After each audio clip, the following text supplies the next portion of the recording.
The classroom buzzed with the dull hum of conversation as the bell rang, signaling the start of fifth period science.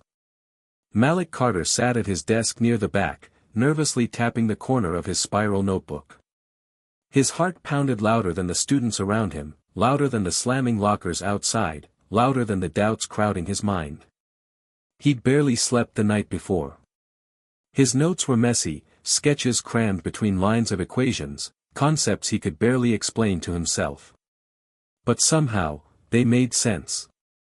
At least, they did to him. "All right, class," Ms. Reynolds announced as she entered the room, wearing her usual navy blue cardigan and tight-lipped scowl. "Today we're doing something different. You were all assigned to come up with your own scientific proposal.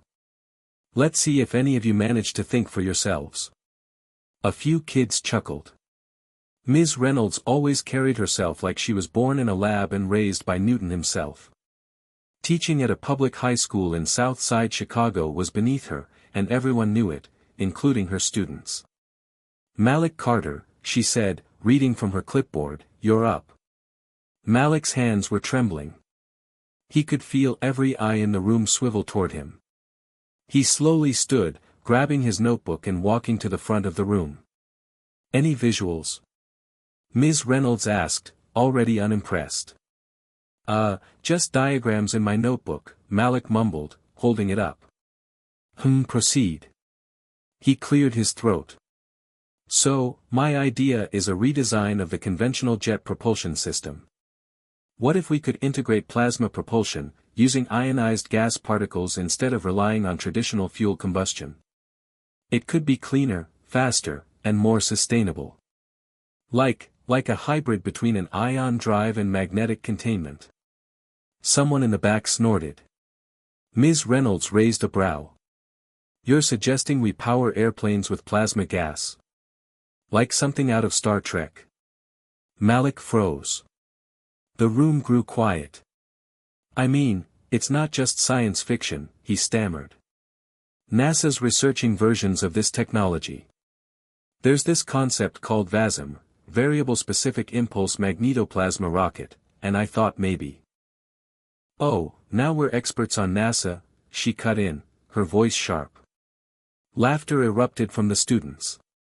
Malik's chest tightened. Ms. Reynolds didn't smile. She didn't need to. This is exactly why we stay grounded in real science. "Malik, creativity is good, but this?" She waved at his notebook like it was trash. "This is fantasy. Plasma engines for passenger aircraft? Let's keep the daydreams for recess." Laughter grew louder. Malik felt heat rise to his face. He wanted to disappear. "Thank you, Malik. You can take your seat now." He didn't even remember walking back to his desk. He sat down, eyes burning, vision blurry. Jasmine, the quiet girl who usually kept to herself, looked over sympathetically, but said nothing. No one did. The noise of the classroom returned like a tidal wave. For the rest of the class, Malik stared at his notebook, now a symbol of shame. Every line he had drawn, every formula he tried to understand, now looked childish. Stupid. As soon as the bell rang, he bolted from the room. He didn't stop running until he was outside, past the chain-link fence near the football field, under the same oak tree where he used to sit during middle school to sketch his futuristic machines. That felt like a lifetime ago now. He collapsed onto the grass and pulled his hoodie over his head. "Why'd I even try?" he whispered. His mind flashed to Ms. Reynolds' smirk, the laughter, the way she dismissed him like he was a joke. And maybe he was. Back at home, things weren't any easier. His mom worked 2 jobs just to keep the lights on. His little brother Amir had sickle cell anemia and was in and out of the hospital. The last thing his family needed was Malik chasing some pipe dream. Ms. Reynolds was right. Maybe the best thing to do was shut up, do the work, and graduate. Nothing more, nothing less. But a voice from deep inside fought back, what if she's wrong? He reached into his backpack, pulled out his beat-up Chromebook, and opened the science forum he occasionally lurked on, futuretechteens.net. Mostly college kids, some grad students, even a few professionals dropped in to give advice. He hesitated. His finger hovered over the New Post button. Screw it. He clicked.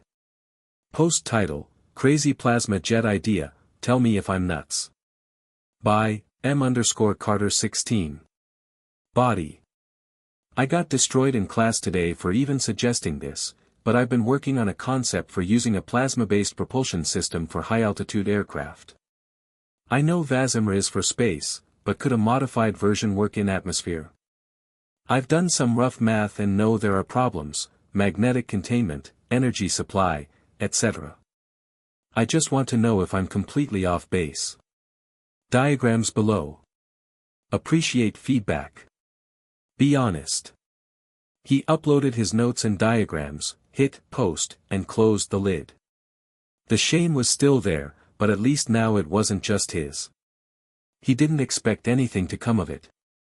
Maybe a couple of trolls would chime in. Maybe he'd delete the account by morning. Either way, at least someone would see it. Anyone but Ms. Reynolds. That night, Malik lay awake, staring at the ceiling, headphones in, music low. He could still hear her voice, that tone like he was wasting her oxygen. This is fantasy. His chest hurt, but beneath the sting was something else. Something growing. What if she's wrong? What if she's always been wrong? The next morning, as he dragged himself into the kitchen, he heard his mom on the phone in the living room, laughing softly. That was rare. When she hung up, she turned to him with a curious smile. Hey, baby. Someone left a message for you on the house line. Malik blinked. What? They said they're from NASA. His blood ran cold. What? She handed him a yellow sticky note with a number and a name. Dr. Kevin Liu, Jet Propulsion Lab, NASA. Call back ASAP. Saw your post. Malik sat down slowly at the kitchen table. He looked at the note, then up at his mom, then back at the note. What the hell is happening? He whispered. Clapperboard, hit subscribe and leave a comment with where you're watching from. This story might just spark a new beginning. What's one thing that always pushes you forward, even when things get tough? Before Malik Carter became the name on a NASA engineer's sticky note, he was just another face in the hallways of Harper High School, Chicago. 16 years old. Average height. Hoodies, headphones, sneakers that had seen better days.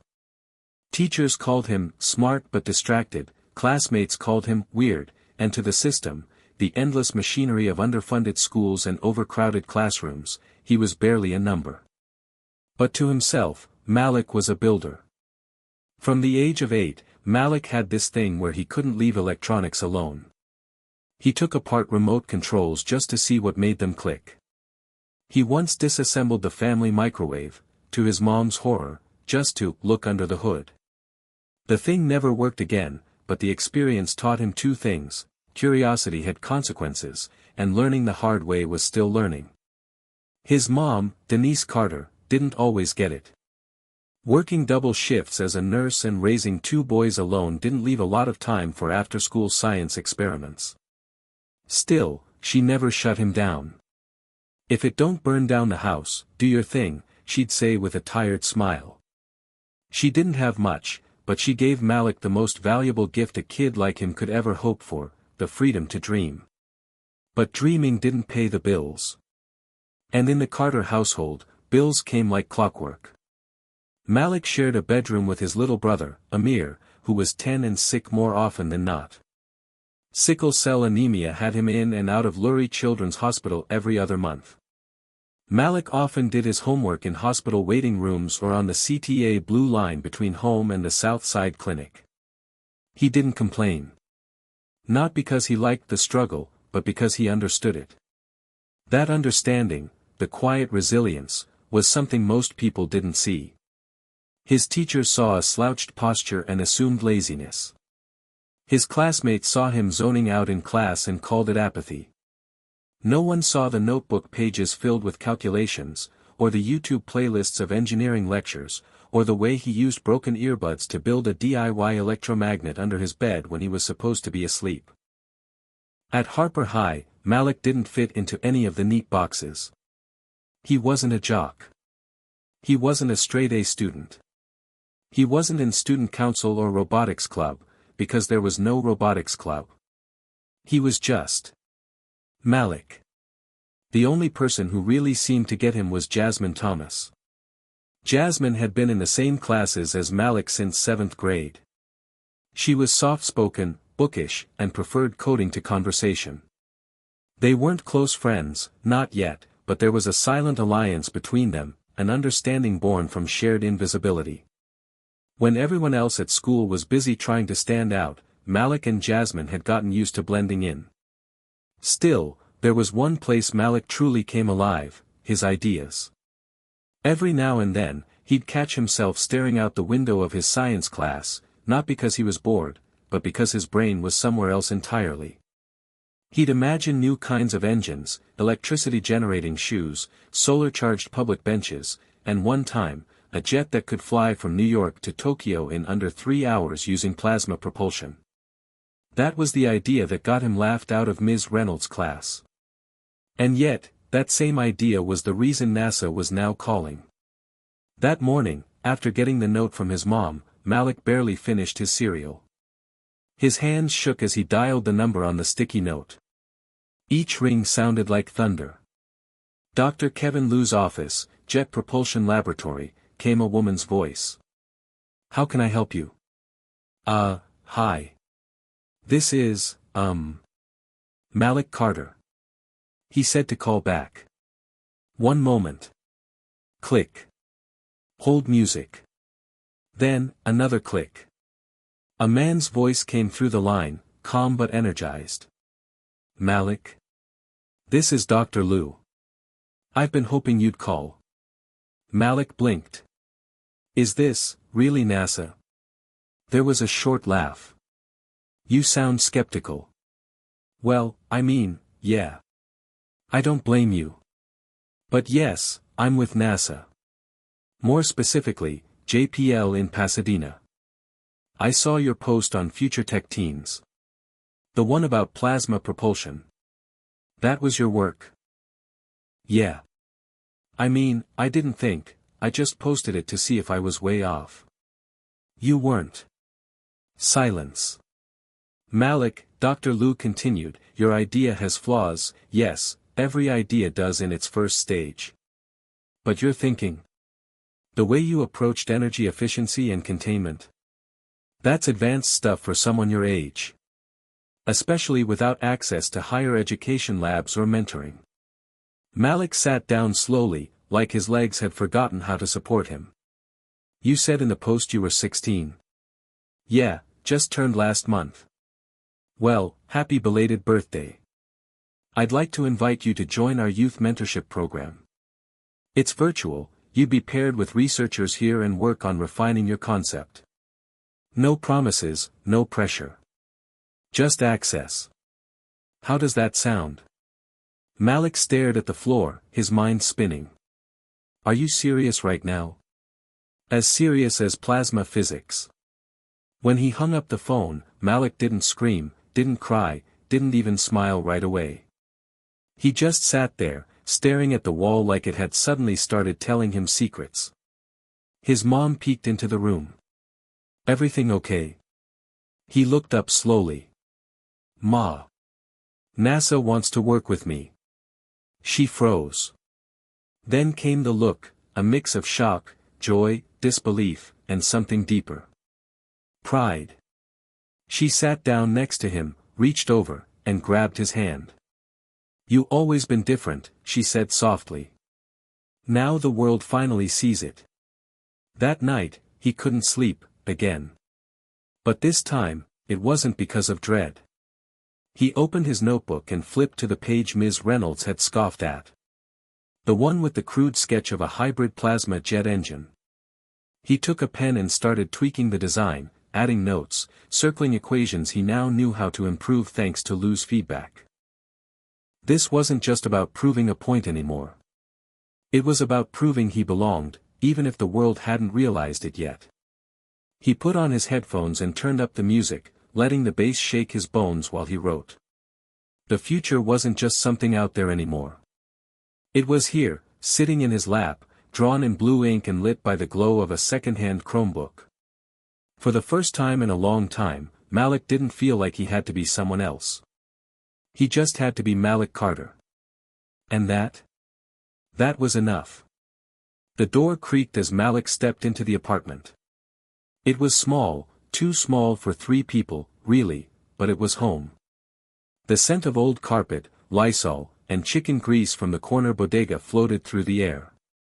The heater clanked like it was powered by angry goblins, and the light in the kitchen flickered like it had a personality disorder. But it was theirs. "Malik," a small voice called from the bedroom. "You back?" Malik smiled, dropping his backpack onto the couch. "Yeah, lil' man. What you need? Can you bring me my tablet? It's charging." He walked into the room he shared with his little brother, Amir. The kid was curled up under a fleece blanket covered in basketballs, his head just barely visible. A worn oxygen monitor clipped to his finger beeped quietly next to the bed. Malik grabbed the tablet from the nightstand and handed it over. "Got your games updated," he said. "And I added that Mars rover video you asked for." "Yes," Amir whispered, eyes lighting up behind thick glasses. "You're the best. You know it." He ruffled Amir's hair and sat down on the edge of the bed for a minute. The walls of the room were cluttered with Malik's sketches, taped up NASA posters, and Amir's drawings of superheroes with inhalers and jetpacks. In this room, Malik wasn't the kid who got laughed at. He was the big brother. The inventor. The protector. "You gonna be okay for a bit?" Amir nodded. "Yeah. I got snacks and I'm winning in Rocket Cart." "Bet." Malik made his way to the kitchen where his mom, Denise, was standing over the stove, stirring a pot of something that smelled better than it looked. She still wore her scrubs, navy blue, stained at the cuffs. Her eyes were tired, but her face softened when she saw him. "Hey, genius," she said, a half-smile tugging at her lips. He gave her a look. "You saw the sticky note." "I wrote the sticky note." "Right." She turned off the burner and faced him, arms crossed, leaning back against the counter. "You want to tell me what this NASA thing's about?" Malik explained everything, the post on the forum, the email, the phone call, Dr. Lou's offer. As he spoke, his mom's expression shifted from amusement to disbelief to quiet awe. "So they really want to work with you? Like, officially?" "Yeah. It's a mentorship thing. Online for now. They said I could be part of a youth lab, help refine my idea." "Your crazy jet engine thing?" "Yeah." She chuckled and shook her head. "Well, I guess crazy runs in the family." But as the excitement settled, reality crept in like a cold draft under the door. Bills stacked on the counter. The overdue notice on the power bill. Amir's upcoming hospital appointment. Malik looked around the kitchen, the stained linoleum, the flickering light above the sink, the nearly empty cabinet. "Ma. I know," she said before he could speak. "This doesn't change everything overnight. I'm not asking for that. I didn't say you were." She walked over and placed a hand on his shoulder. "You want to know the truth? Always. I'm proud of you, baby. But I'm scared too." "Scared?" "Scared this world won't give you what you've earned. Scared they'll use you, then forget you.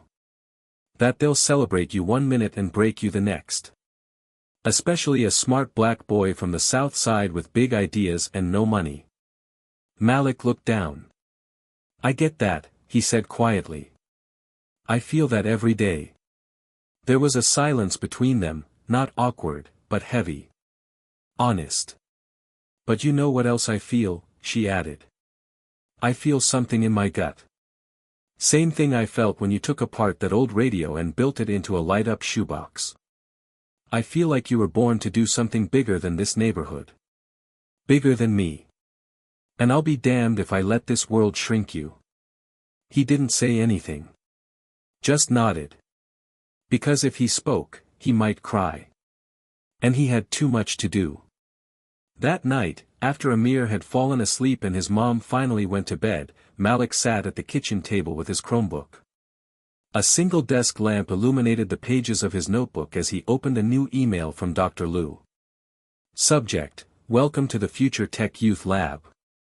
Inside was a schedule of mentorship sessions, a list of names from around the country, other teens selected for their creativity, and a personal message.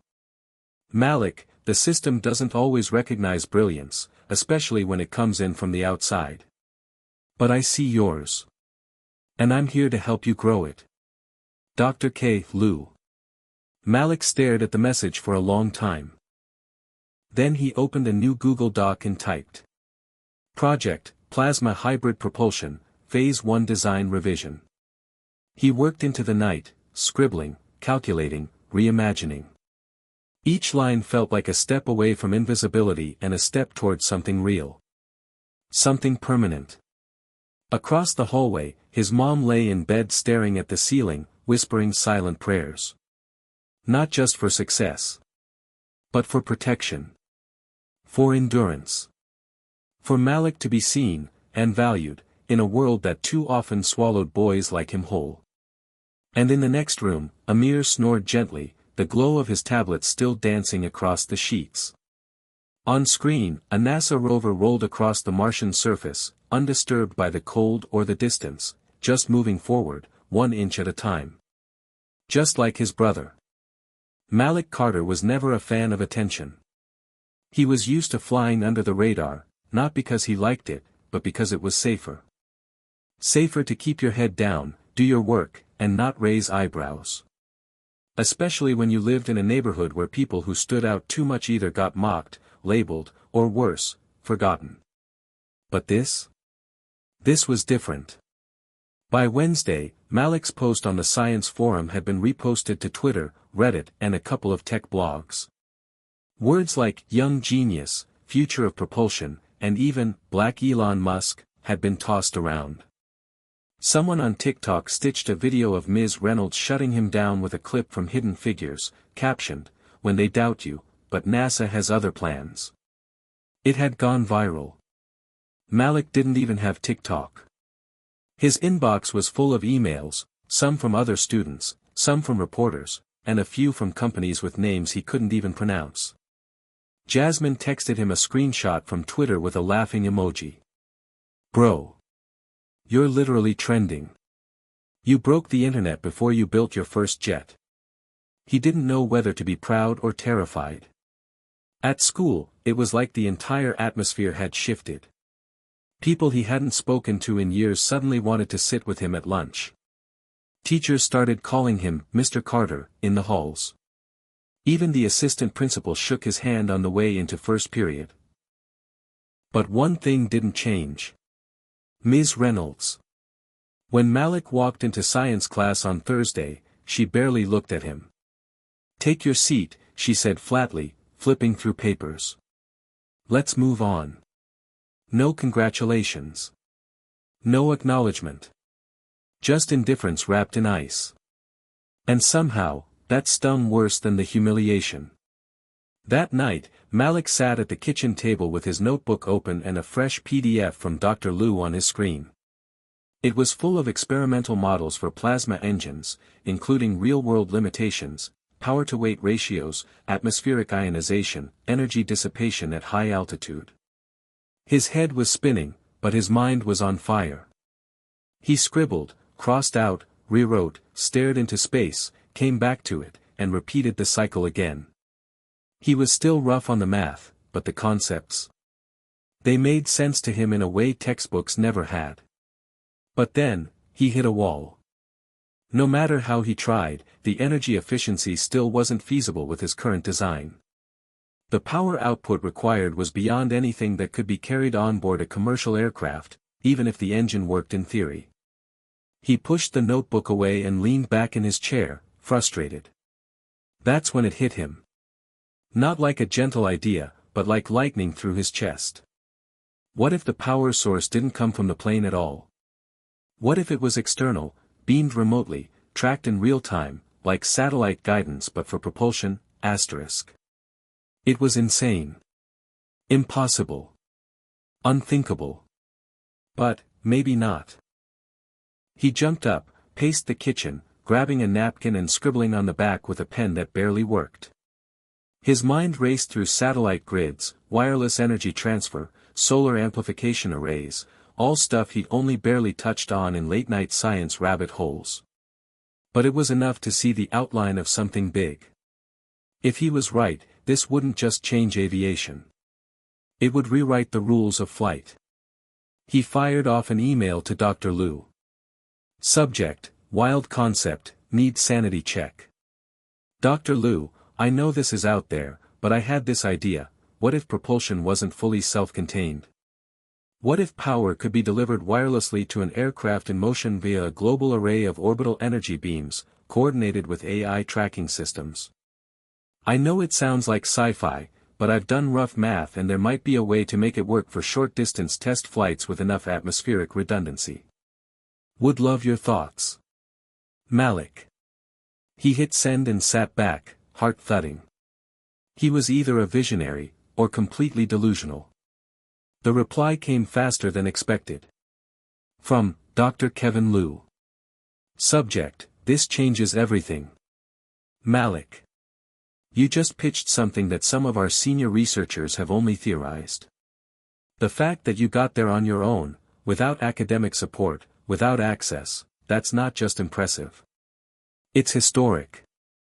We need to talk. Zoom. Tomorrow. 7 p.m. Central Standard Time. Prepare a summary deck. And be ready to defend it. Malik stared at the screen, not breathing. Then he texted Jasmine. Malik. You up? Jasmine. Always. What's up? Malik. I just pitched NASA a wireless propulsion system and they didn't laugh. They want to meet tomorrow. Jasmine. Wait. What? Malik. Yeah. I need help building a pitch deck. Jasmine. I'm on my way. 15 minutes later, Jasmine showed up at his apartment with her Chromebook, a portable mouse, and a hoodie 2 sizes too big. They sat on the floor with snacks, blue light glaring off their screens. I can't believe you thought of this, Jasmine muttered, dragging diagrams into a presentation template. You realize this is basically Starlink meets Iron Man, right? Malik grinned. Only cooler. By 2 a.m., they had a 10-slide pitch deck, shaky in spots, but solid in its core ideas. Jasmine had helped him create mock-up visuals, simplified the language without dumbing it down, and even added a slide titled, "Why this idea only works coming from someone like me." You think I should include that? Malik asked. Absolutely, she said. Because you don't just have the idea. You have the reason it matters. Before Jasmine left, she paused at the door. You nervous? She asked. Terrified, Malik admitted. But you still doing it? Yeah. She smiled. That's how you know it matters. Malik had never worn a collared shirt for a Zoom call before. To be fair, he'd never been in a Zoom call with NASA before either. He stood in front of the bathroom mirror, trying to flatten the stubborn wrinkle on his second-best shirt, a navy blue button-up his mom had bought 2 years ago from a clearance rack. It was a little tight in the shoulders now, but it would do. Malik, his mom called from the hallway, your little brother's in the living room watching cartoons. I made sure he won't interrupt. Thanks, Ma. She poked her head into the bathroom, eyes scanning him from head to toe. You look like you're about to testify before Congress. I feel like I'm about to faint. She laughed, came in, and fixed his collar gently. You're gonna kill it. Just be yourself. He nodded. But what if himself wasn't enough? At 6:59 p.m., Malik sat at the kitchen table, palms sweating, laptop balanced on a pile of textbooks to get the angle right. The Wi-Fi was shaky, so Jasmine had hotspotted her phone and left it with him, just in case. A single desk lamp lit his face, casting long shadows on the walls behind him. He clicked the Zoom link. Connecting. Then, a screen full of faces. There were 6 people on the call, Dr. Liu in the top left, wearing a NASA hoodie and smiling like a proud uncle, and 5 others, 3 engineers from JPL, 1 from Ames Research, and a woman named Dr. Patel from the Department of Advanced Propulsion Concepts. She looked sharp. Stern. The kind of person who probably didn't tolerate fluff. Malik, Dr. Liu said, "Everyone, this is Malik Carter from Chicago." Malik, the team. A few nods. One guy gave a small wave. "Go ahead when you're ready," Dr. Liu said. Malik took a deep breath. Then he shared his screen. His presentation wasn't perfect. He stammered once. Clicked too early on one slide. Said, more times than he could count. But his idea? That part was clear. He explained his concept for externalized propulsion delivery, a network of satellites capable of transmitting high-intensity directed energy to airborne crafts. Not for fuel, but for real-time propulsion. It was an extension of current microwave power transmission experiments, but adapted for atmospheric use, with AI-powered orbital tracking to keep beams locked onto fast-moving aircraft. "Think of it like a space highway," Malik said. "But instead of roads, there are invisible energy lanes." The screen went quiet. Then came the questions. Dr. Patel leaned forward. "How do you account for beam drift at high velocity?" Malik was ready. "Using predictive algorithms that adapt to atmospheric pressure, wind speed, and latency. It's not perfect, but initial models suggest 94% stability if you localize beam relay to suborbital arrays instead of relying on LEO alone." One of the engineers chimed in, "That's an incredibly high estimate. Are you assuming real-time correction?" "Through AI recalibration every 0.3 seconds, yes. Faster if we integrate edge computing at the satellite nodes." More silence. Then someone murmured, "Jesus." Dr. Patel narrowed her eyes. "Where did you come up with this?" Malik looked straight into the camera. "Honestly? I was trying to figure out how to make planes run on something other than fuel. I ran into a wall with internal systems. But then I thought, what if the problem isn't on the inside?" She didn't smile. But she didn't shoot him down either. The call lasted 47 minutes. When it ended, Dr. Liu stayed on for a minute longer. "Malik," he said, "I've seen grad students with half your vision and twice your ego. What you have, that curiosity, the courage to chase the crazy ideas, that's what science needs." "I appreciate it," Malik said, trying to stay cool, but his cheeks were burning. "Now, here's the deal," Dr. Liu continued. "You're not just some online mentee anymore. We want to bring you into our Future Innovators initiative. It's a year-long virtual research program. You'd be working directly with us. We'll connect you with professors, engineers, and even help you get published, if that's something you're ready for." Malik's throat closed up for a second. "You serious? I've never been more." He barely remembered closing the laptop. For a few minutes, he just sat there, letting it sink in. His mom peeked in, this time holding a plate of peanut butter crackers and a glass of juice, his favorite snack since elementary school. "Well?" she asked. They want me in their program," Malik said, voice still catching on the words. "Not just mentoring. Like, officially." She set the plate down, eyes wide. "Say that again." "I think I just joined NASA." Then came the tears. Silent, hot, and overwhelming. His mom pulled him into a hug. Not a quick one, but the kind that held years of sacrifice, fear, and hope, all crashing into one beautiful moment. That night, Malik opened his notebook again.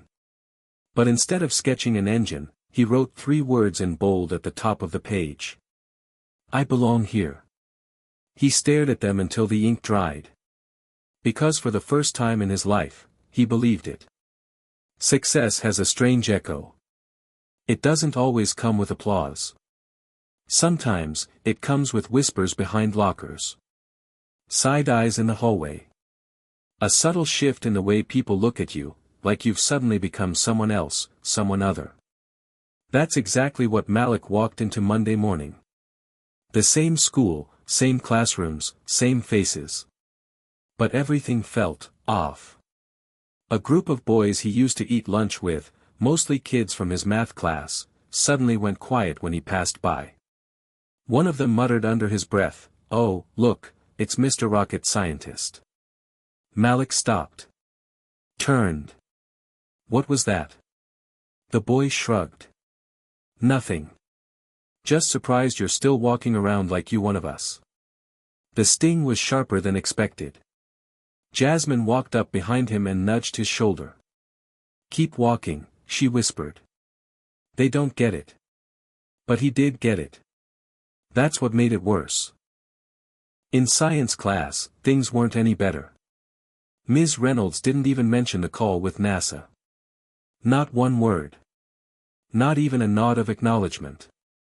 Instead, she stood in front of the board, holding a thick packet of worksheets, and said, "Today we're focusing on real-world science, not science fiction."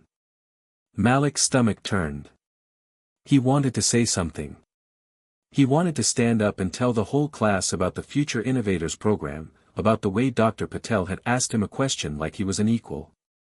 About how Dr. Liu had said he might be published. But instead, he said nothing. He slid the worksheet toward him and stared at the diagram, a basic combustion engine. 4th grade level compared to the math he was doing last night. Jasmine glanced at him from across the room, her eyes asking, "You good?"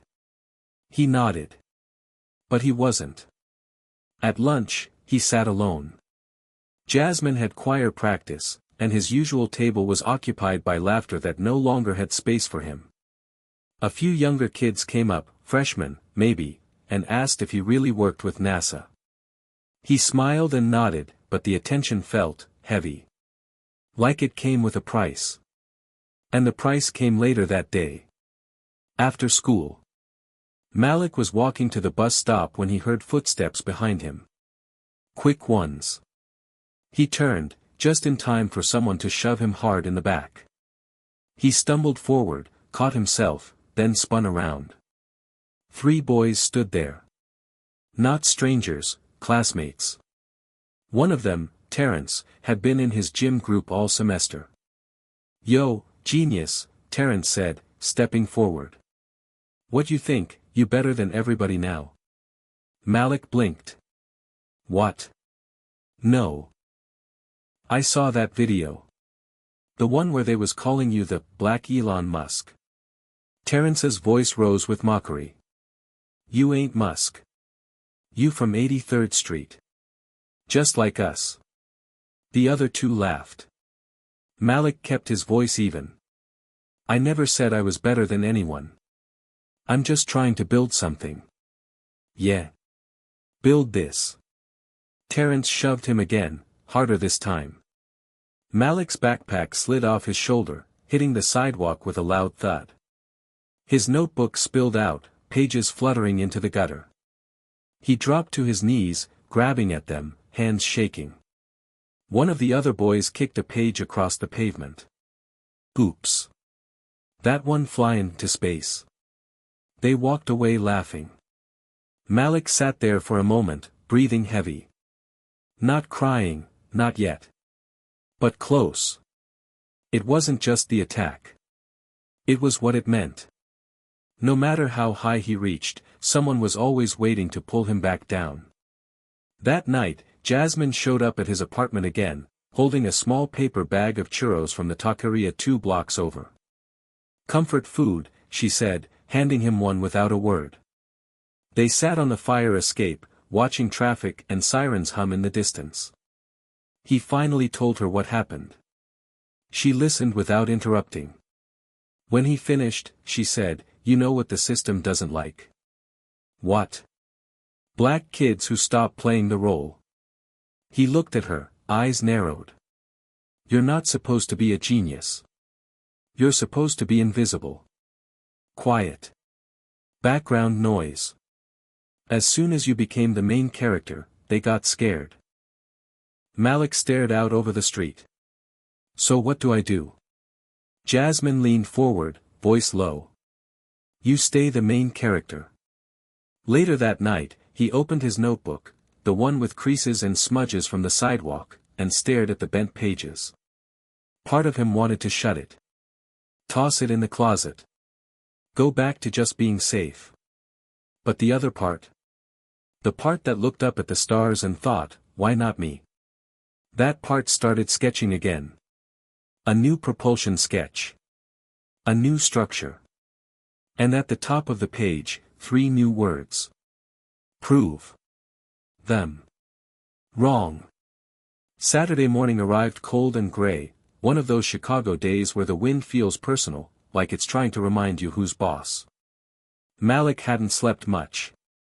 He'd spent most of the night flipping between redesigning his propulsion model and rewatching his NASA call like it was a music video.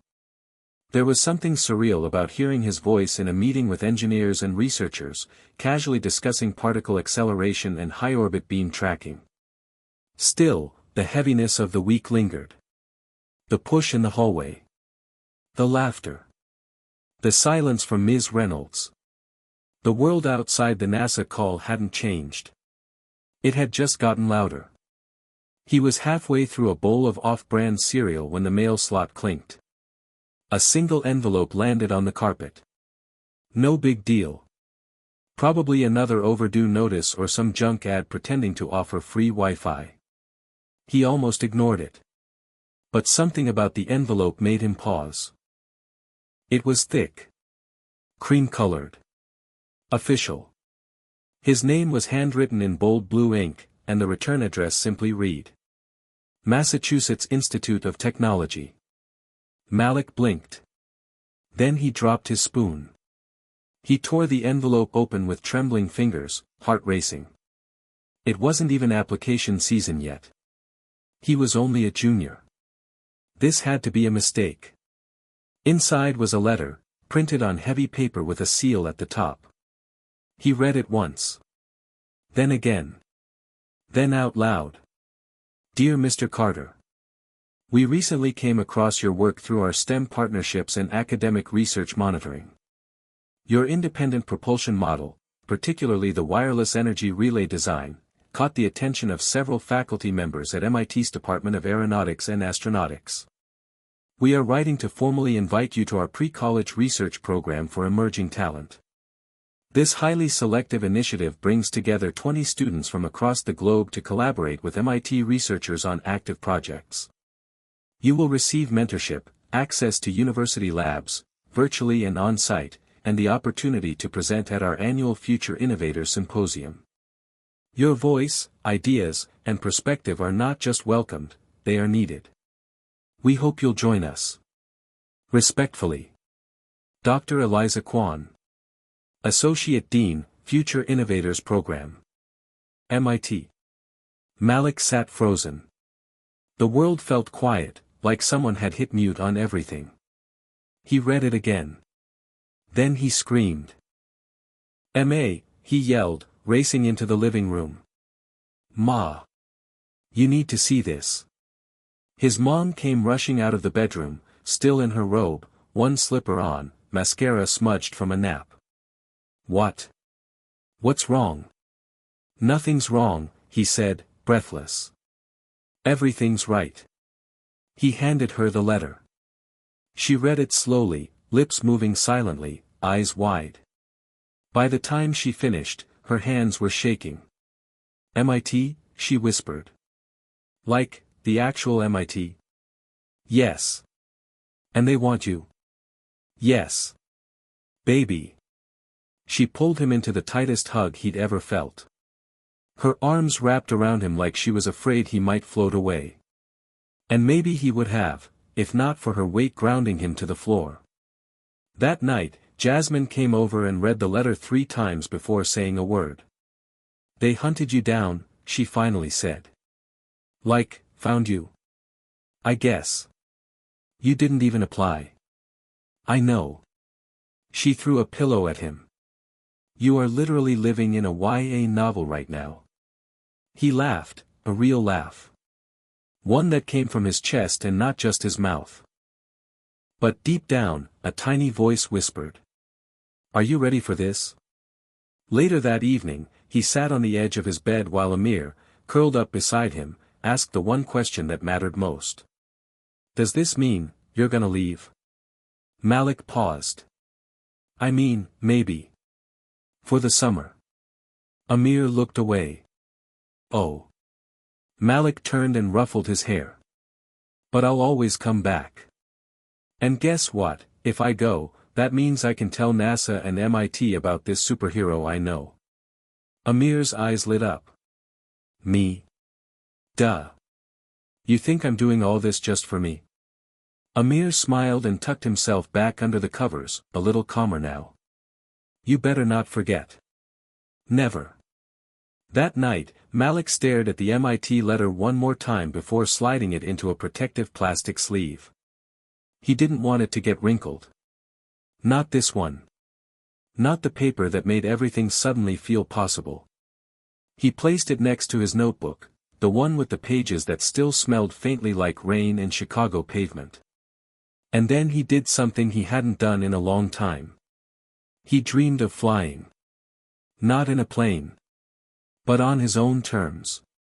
Powered by ideas. The invitation came on a Thursday morning, wrapped in digital gold. Subject line. Television NBC News, interview request for Malik Carter. Malik read it 3 times before the words truly landed. NBC. As in national television.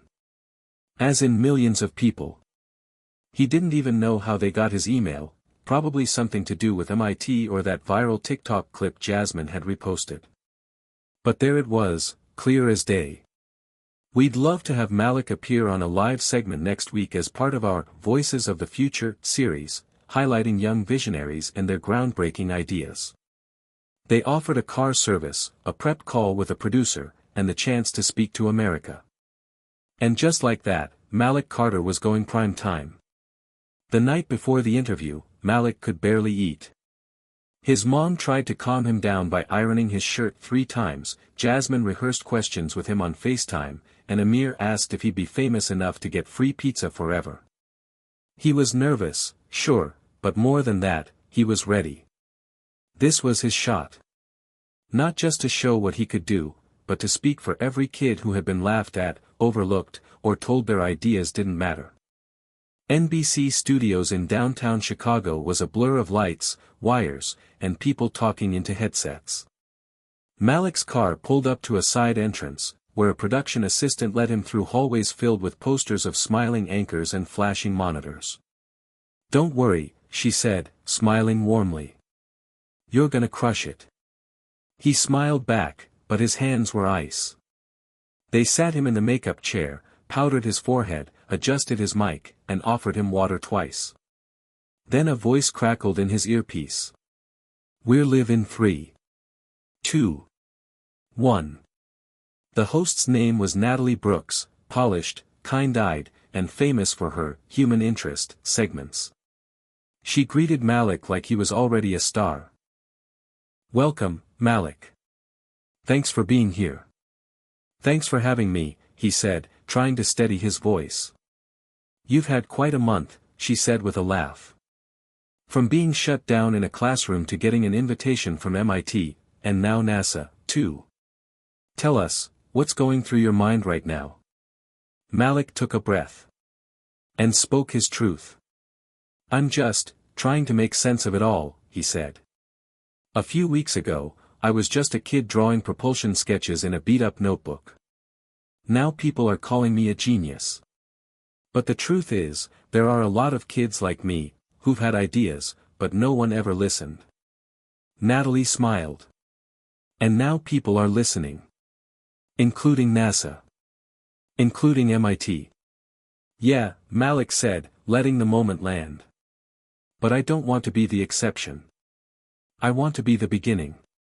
That line hit. Twitter lit up instantly. But the question soon got sharper. Natalie leaned in slightly. Malik, I have to ask. Some critics online say your ideas are unrealistic. That they're more science fiction than science. What do you say to that? Malik didn't flinch. He'd been waiting for this one. Everything sounds unrealistic until it works, he said. Wright brothers, space travel, electric cars. People laughed at all of them. But innovation isn't about what's already possible, it's about what could be.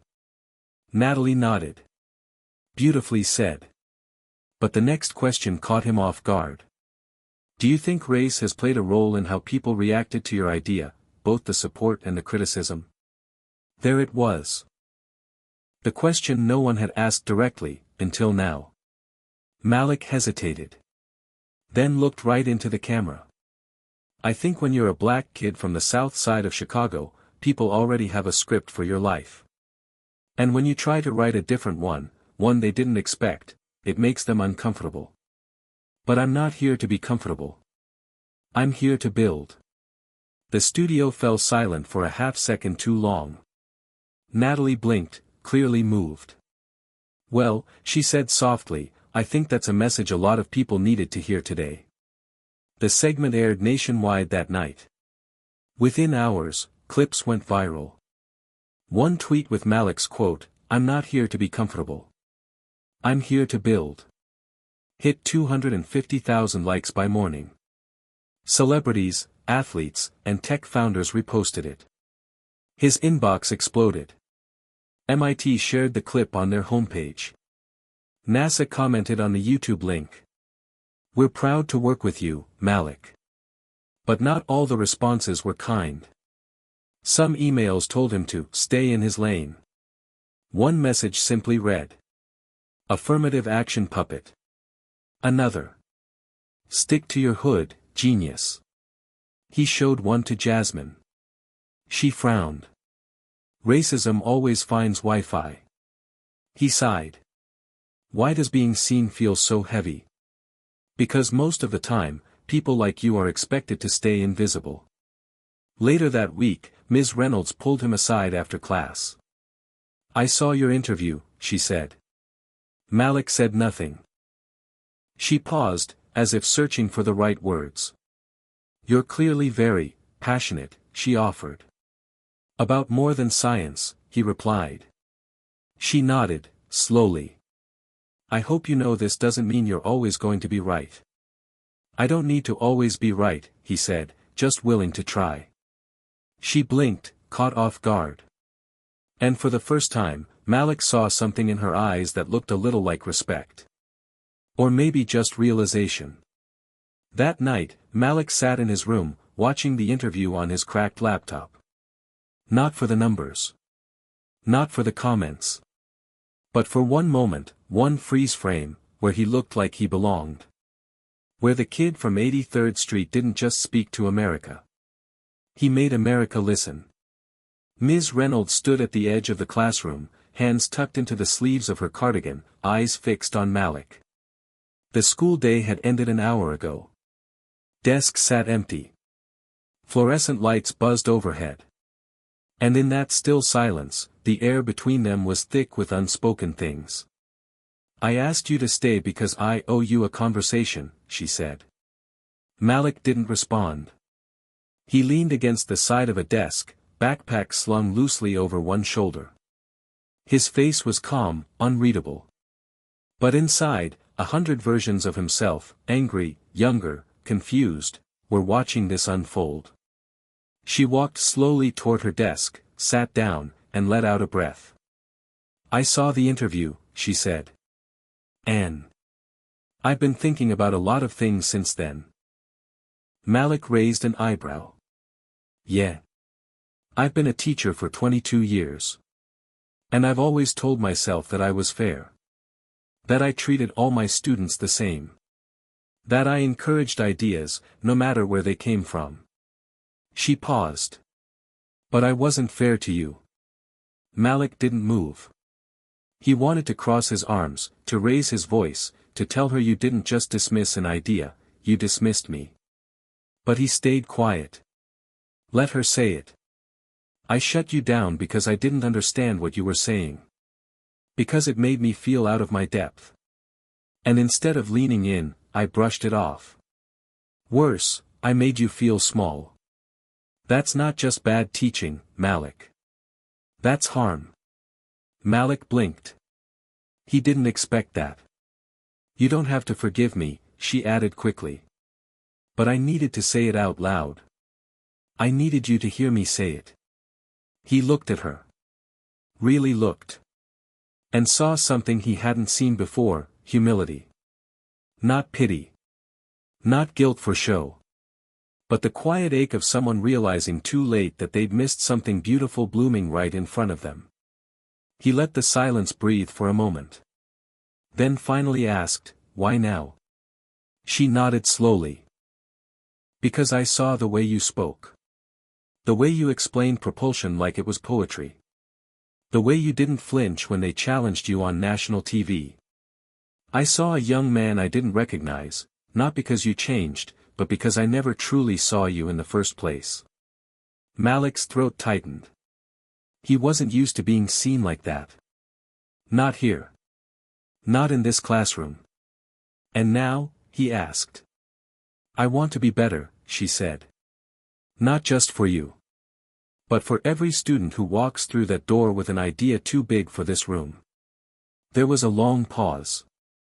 Then Malik stepped forward and pulled his notebook from his backpack, the one with duct tape on the spine and water stains on the corners.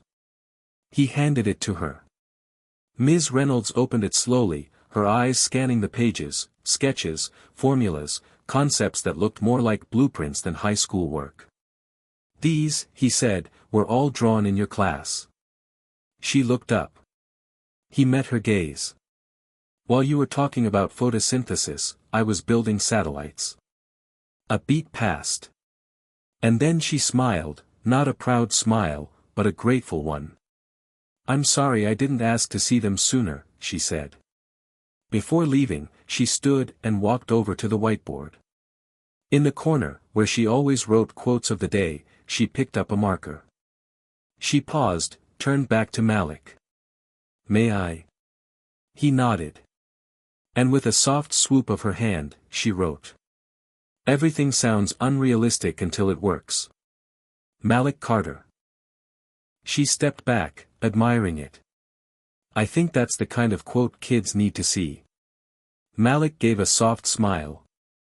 Better than the Einstein one. She chuckled. I think so too. That night, Malik walked home with a lighter heart. The city looked different. Not because it had changed, but because he had.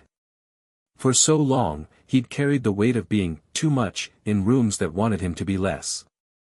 But now, one of those rooms had made space for his voice.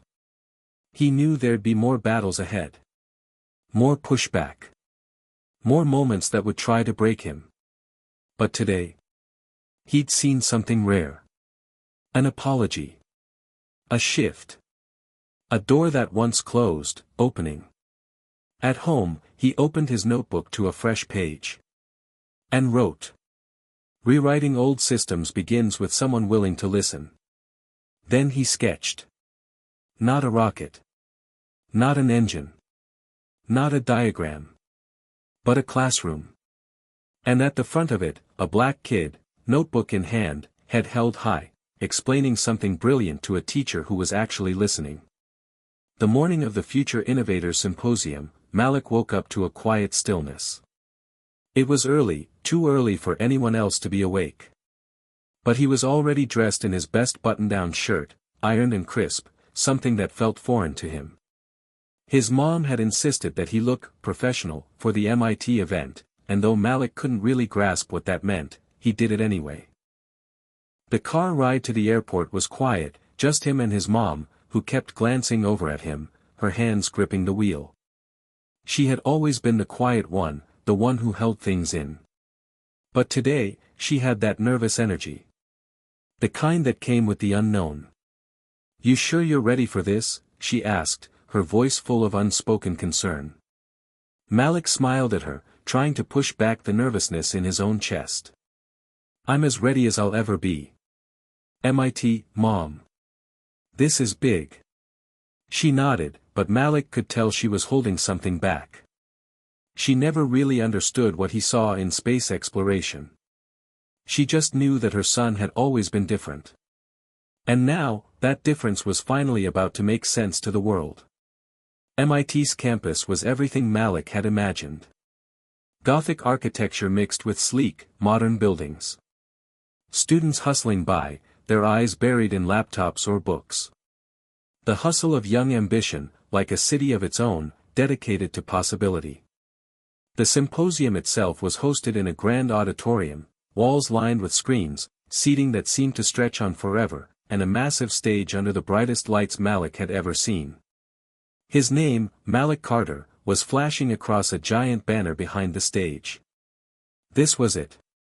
The moment that would change everything. As the conference began, Malik sat in the green room with the other young innovators. Some of them had already presented groundbreaking ideas: a kid who had invented a new form of renewable energy, a girl who was developing prosthetics using 3D printing.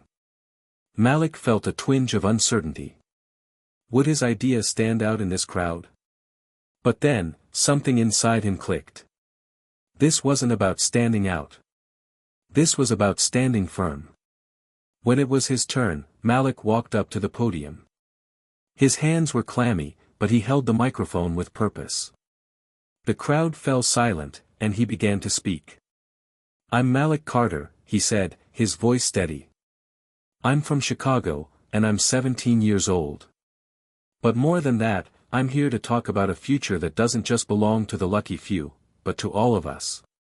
He paused. The words felt right. "I've spent most of my life building things that people didn't understand. Rocket prototypes, propulsion systems, a new way to look at space travel, all ideas that the world told me were too big for a kid like me. But I never stopped building." He moved to the screen behind him, clicking through his slides, images of spacecraft, equations, propulsion diagrams that had once lived only in his notebooks. "Here's my idea. We are on the edge of a new space age. And if we don't start thinking differently, if we don't rethink propulsion, fuel systems, and the way we approach space travel, we're going to get left behind. I want to build a sustainable, fuel-efficient spacecraft that can be powered not by fossil fuels, but by renewable energy sources." The room was still. Then came the questions. The first one came from an MIT professor sitting in the front row. "So, how do you plan to actually execute this? You're talking about technology that doesn't really exist yet." Malik took a breath. He had expected this question. It's all about incremental progress. We don't need to reinvent the wheel overnight. We start small. Maybe it's creating a hybrid propulsion system that uses renewable energy for initial thrust and traditional methods for longer journeys. But the goal is clear: space travel needs to be sustainable. The professor nodded thoughtfully. Another question came from a young woman with short-cropped hair. "What makes you think a kid like you can change the way we think about space travel? Don't you think people will dismiss you just because of your age?" Malik smiled. "I've been dismissed my whole life. By teachers, by classmates, by the world. But look where I am now. It's not about my age. It's about my idea. And more importantly, it's about the future we all want to build." The room went quiet again, the weight of his words sinking in. Then came the final question, from a panel of NASA engineers sitting at the far end of the auditorium. "Malik, you've got vision. But what are you doing to make sure this vision is grounded in reality? How are you ensuring this isn't just another theoretical concept?" Malik felt his heart race. This was the big one. The question that would decide whether his idea was taken seriously or dismissed as just another dream. "I've already started," he said. "I've been working with engineers, building prototypes. I've partnered with universities and local tech startups to bring this idea into something tangible. It's not just theory. It's practice." When he finished, the room erupted in applause. It wasn't loud. It wasn't wild. But it was enough. Enough to let Malik know that he'd done it. The idea that had once been laughed at was now being taken seriously by people who could make it happen. And then, as the applause died down, a voice broke through the quiet. "Malik Carter," a voice from NASA said, standing up, "we'd like to talk to you. After the symposium. About a potential collaboration." Malik's heart skipped. He tried to keep his composure, nodding slowly. "Of course." The conversation continued. And with every word, Malik knew that the life he had always dreamed of, the life he'd built in his notebooks, in his mind, was finally within his grasp. As he walked off the stage, his mom was waiting for him. Her face was a mixture of pride and disbelief. "You did it, baby," she said, pulling him into a hug. "You really did it." Malik smiled. But it was only the beginning. It was late in the evening when Malik's phone rang. The screen flashed with an unfamiliar number, one that made his heart race before he even answered it. He glanced over at his mom, who was sitting at the kitchen table, scrolling through her phone. Her eyes flicked up when she saw the look on his face. "Is everything okay?" she asked. Malik didn't answer immediately. His hand shook slightly as he swiped to answer the call. "Hello?" he said, trying to keep his voice steady. A deep, calm voice responded from the other end. "Malik Carter. This is Dr. Everett Simmons from NASA." Malik's stomach flipped. Yes, Dr. Simmons, this is Malik. How are you?" His voice came out a little breathier than he intended. "I'm well, thank you. We've been following your presentation at the Future Innovators Symposium," Dr. Simmons continued. "And I must say, we're impressed. Your ideas about sustainable space travel caught the attention of our team. We'd like to explore a potential collaboration with you." Malik froze, his mind suddenly struggling to process the words. NASA was talking to him. Not as a student. Not as a hopeful dreamer. But as someone who had an idea worth listening to. The line was quiet for a moment. "You there, Malik?" Dr. Simmons asked. "Oh, yeah, I'm here. I can't believe this." Malik's voice cracked, and he had to take a deep breath. "What exactly are you proposing?" Dr. Simmons chuckled lightly. "We'd like to bring you in for a meeting. Discuss your idea in more depth. We have resources, connections, and opportunities to make things happen. But before we get ahead of ourselves, we need to know one thing: are you serious about this? About pursuing a future in space innovation?" Malik glanced over at his mom, who was now staring at him with wide eyes. He knew what she was thinking. This was real. He looked back at his phone, his voice firm. "I've been serious since the first day I picked up a pencil and started drawing my designs. This is what I want to do." Dr. Simmons was silent for a moment, as if considering his words carefully. Then, he spoke again, this time with more intensity. "Good. We don't take that kind of commitment lightly here at NASA. If you're ready, we'll arrange for a meeting next week at the Johnson Space Center in Houston. We'll fly you out, get you settled, and introduce you to the right people. But we want you to understand, this isn't a game. This is about real change." Malik's mind raced. This is real. This is happening. But with the excitement came a weight, the kind that only comes when you're about to step into a world that could change everything. The world of experts, engineers, and astronauts who had spent their lives working on problems he had only dreamed about. "I understand," Malik said, his voice steady now, though his pulse was quickening. I'm ready. Good. You'll be hearing from us soon with the details. Welcome aboard, Malik. We'll talk soon. The call ended. The silence in the room was deafening. Malik stood there for a moment, staring at his phone, trying to make sense of what had just happened.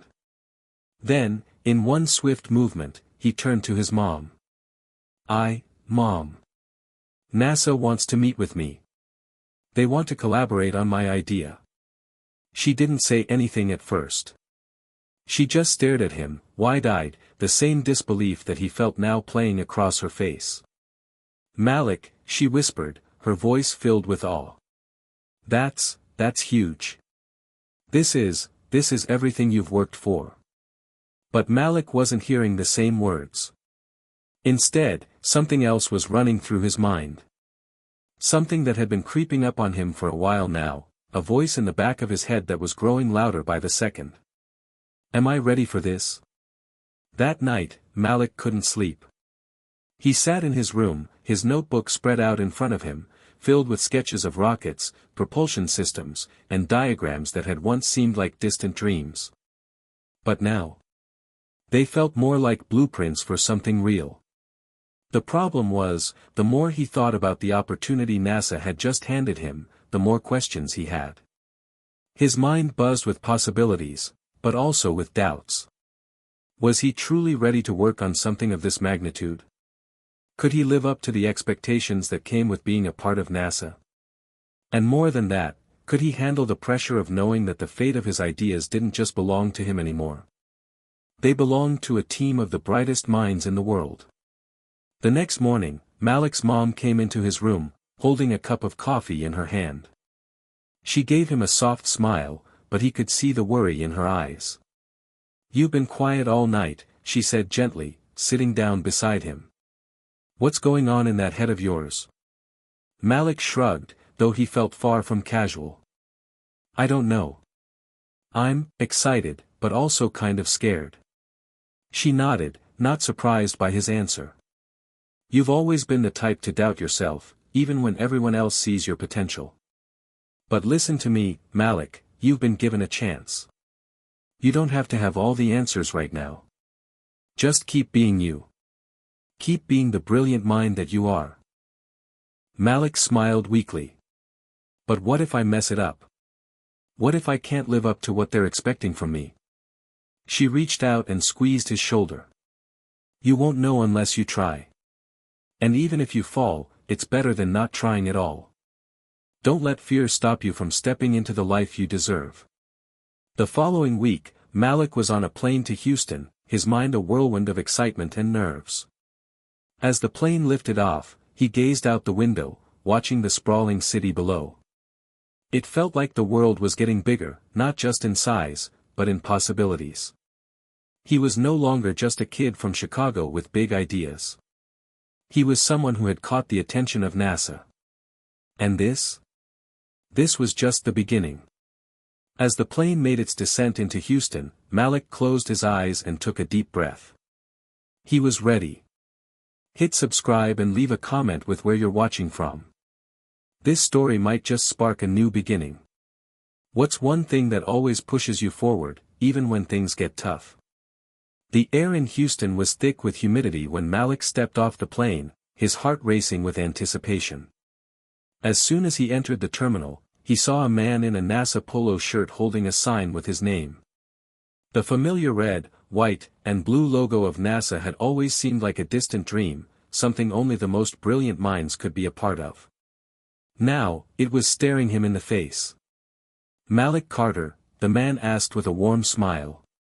Yeah, that's me, Malik said, his voice betraying a mixture of excitement and nervousness. Great. I'm Mark, I'll be your guide today. Welcome to NASA's Johnson Space Center. Mark extended his hand, and Malik shook it, trying to steady the nerves bubbling up inside him. The drive from the airport to the Space Center was quick, but it felt like the longest ride of Malik's life. He gazed out the window, seeing glimpses of the enormous NASA campus, buildings that looked like something out of a science fiction movie. Rockets, spacecraft, and satellites were displayed proudly outside various buildings. The scale of it all was overwhelming, and for a moment, Malik felt small. How did I get here? He thought, what if I'm not enough? But he pushed the doubts aside. This was his moment. When they arrived at the center, Mark led Malik through a secure entrance where a team of engineers were already waiting for him. Malik's heart skipped a beat as he walked through the halls lined with photos of astronauts, engineers, and spacecraft. It was a shrine to human achievement, and Malik felt like an intruder, not yet part of that world. They entered a large conference room with a long table.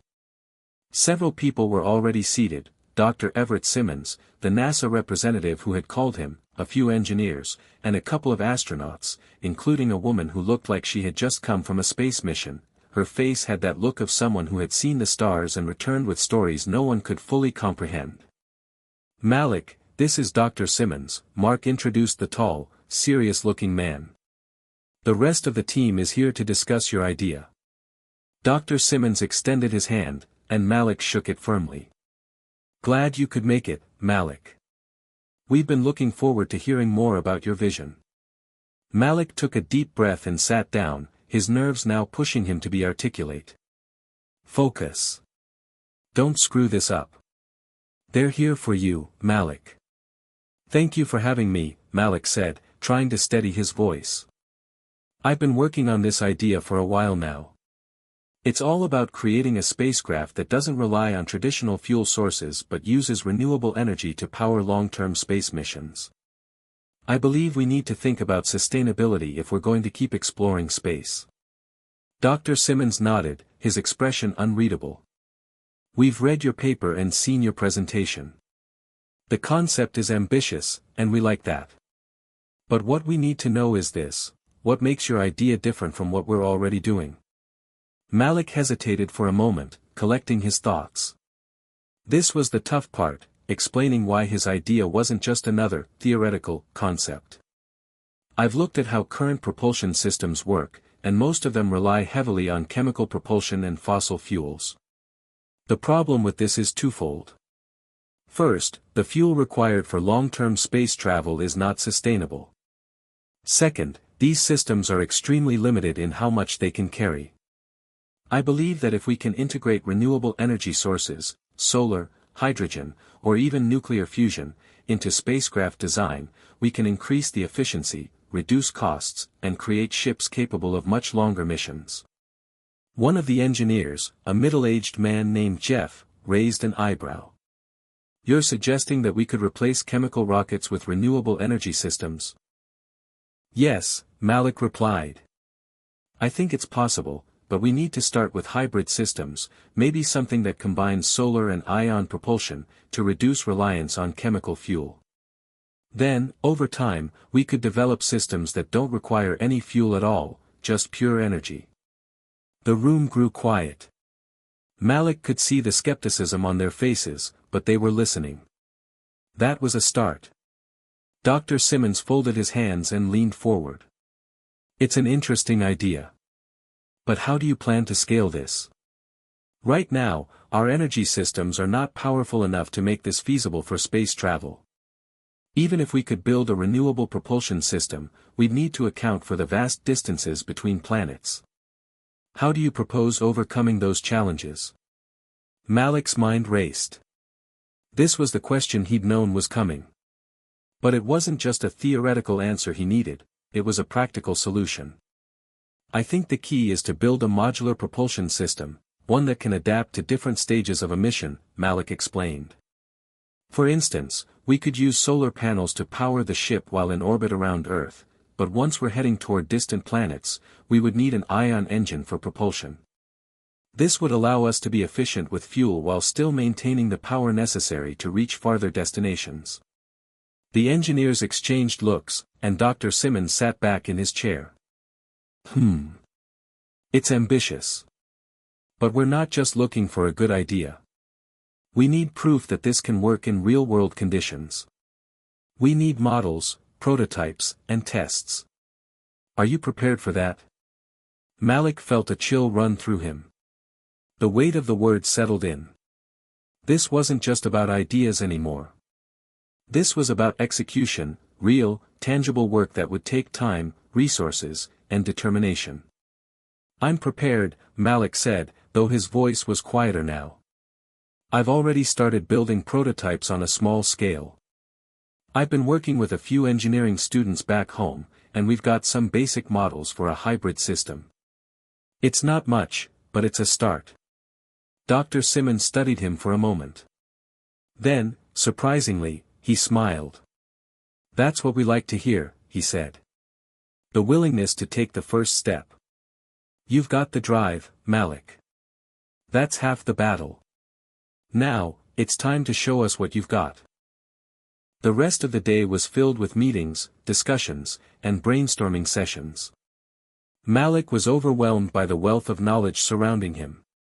He met with more engineers, some of the astronauts who had spent time in space, and even a few researchers from other NASA centers. Each one brought a new perspective to the table, a different way of looking at the same problem. But through it all, Malik held on to one thought: I belong here. He wasn't just a kid with an idea anymore. He was part of a team that was building something that could change the world. That evening, as Malik sat in his hotel room, staring out at the Houston skyline, he couldn't help but reflect on the journey that had brought him here. It felt surreal, but it was real. Tomorrow, the work would begin. And this time, it wasn't just a dream. The following weeks flew by in a blur of meetings, discussions, and late-night brainstorming sessions. Malik barely had time to breathe, let alone sleep. The Johnson Space Center became his second home, and every corner of it seemed to be filled with groundbreaking technology and brilliant minds. Yet, despite the whirlwind of excitement, Malik could feel the weight of the expectations placed on him, expectations that were now making him question himself more than ever before. The day of the prototype test had finally arrived. Malik stood outside the testing facility, nervously clutching his notes as he stared up at the massive building that housed the machines and technology that would help bring his ideas to life. It wasn't just about putting his theory to the test anymore, it was about proving that his vision could truly revolutionize space travel. "Ready for this?" Mark, the guide from NASA, asked as he joined Malik at the entrance. "I think so," Malik said, though his voice didn't quite match his confidence. His palms were sweating, and his mind kept racing through every possible scenario of failure. What if his idea didn't work? What if all this effort, all this trust that NASA had placed in him, came crashing down in a single moment? "Well, you've got a great team behind you," Mark said reassuringly, placing a hand on Malik's shoulder. "You've done the hard part. Today's just about seeing your ideas in action." Malik nodded, but the nerves didn't subside. He followed Mark inside the facility, where several engineers were already gathered around the prototype, a hybrid propulsion system that Malik had spent weeks perfecting. It wasn't a full-scale spacecraft, of course, but it was a scaled-down model of the core propulsion unit that would be used in future designs. The prototype was a sleek, compact structure with a mix of solar panels and ion thrusters that Malik had hoped would work in unison to provide efficient, renewable energy. The concept was simple, yet groundbreaking. If it worked, it could change the entire approach to space travel. If it failed, well, the implications were too much to think about. Dr. Simmons approached Malik with a clipboard, his expression focused but calm. "All right, Malik," Dr. Simmons said, "we're going to run a series of tests to see how the system holds up under different conditions. Are you ready to start?" Malik swallowed hard, his throat dry. "Yes. Let's do it." The first test was a simple one. The prototype would run at low power to ensure that the solar panels and ion engines could work together as expected. Malik held his breath as one of the engineers flipped the switch. The hum of the machinery filled the room, and for a moment, everything seemed to go perfectly. The solar panels unfolded smoothly, and the ion engine powered up without issue. Malik could feel his chest loosen as the first test appeared to be a success. "Great," Dr. Simmons said, nodding. "The basic components are functioning as intended. Now, let's see what happens when we push it a bit further. The second test was designed to simulate the conditions of space. The prototype would be subjected to intense radiation and temperature fluctuations, mimicking what it would experience in orbit. The room grew cold as the temperature controls were adjusted, and the lights flickered as the radiation levels were increased. The prototype began to buzz as it adapted to the new conditions. The ion thrusters started to whine, a strange noise that made Malik's heart skip a beat. The solar panels, which had worked flawlessly in the first test, now seemed to strain under the pressure.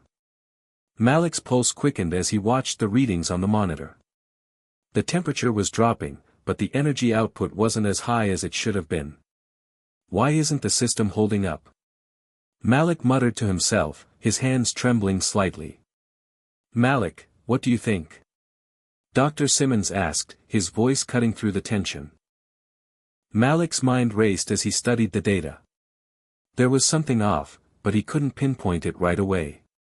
I think the solar panels aren't generating enough power under these conditions, Malik said, his voice a mix of frustration and concern.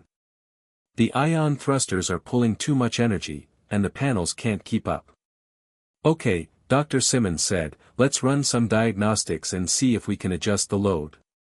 But before anyone could respond, a loud crackling noise echoed through the room, followed by a sudden burst of sparks from the prototype. The lights flickered, and the machine jolted forward, knocking one of the engineers off balance.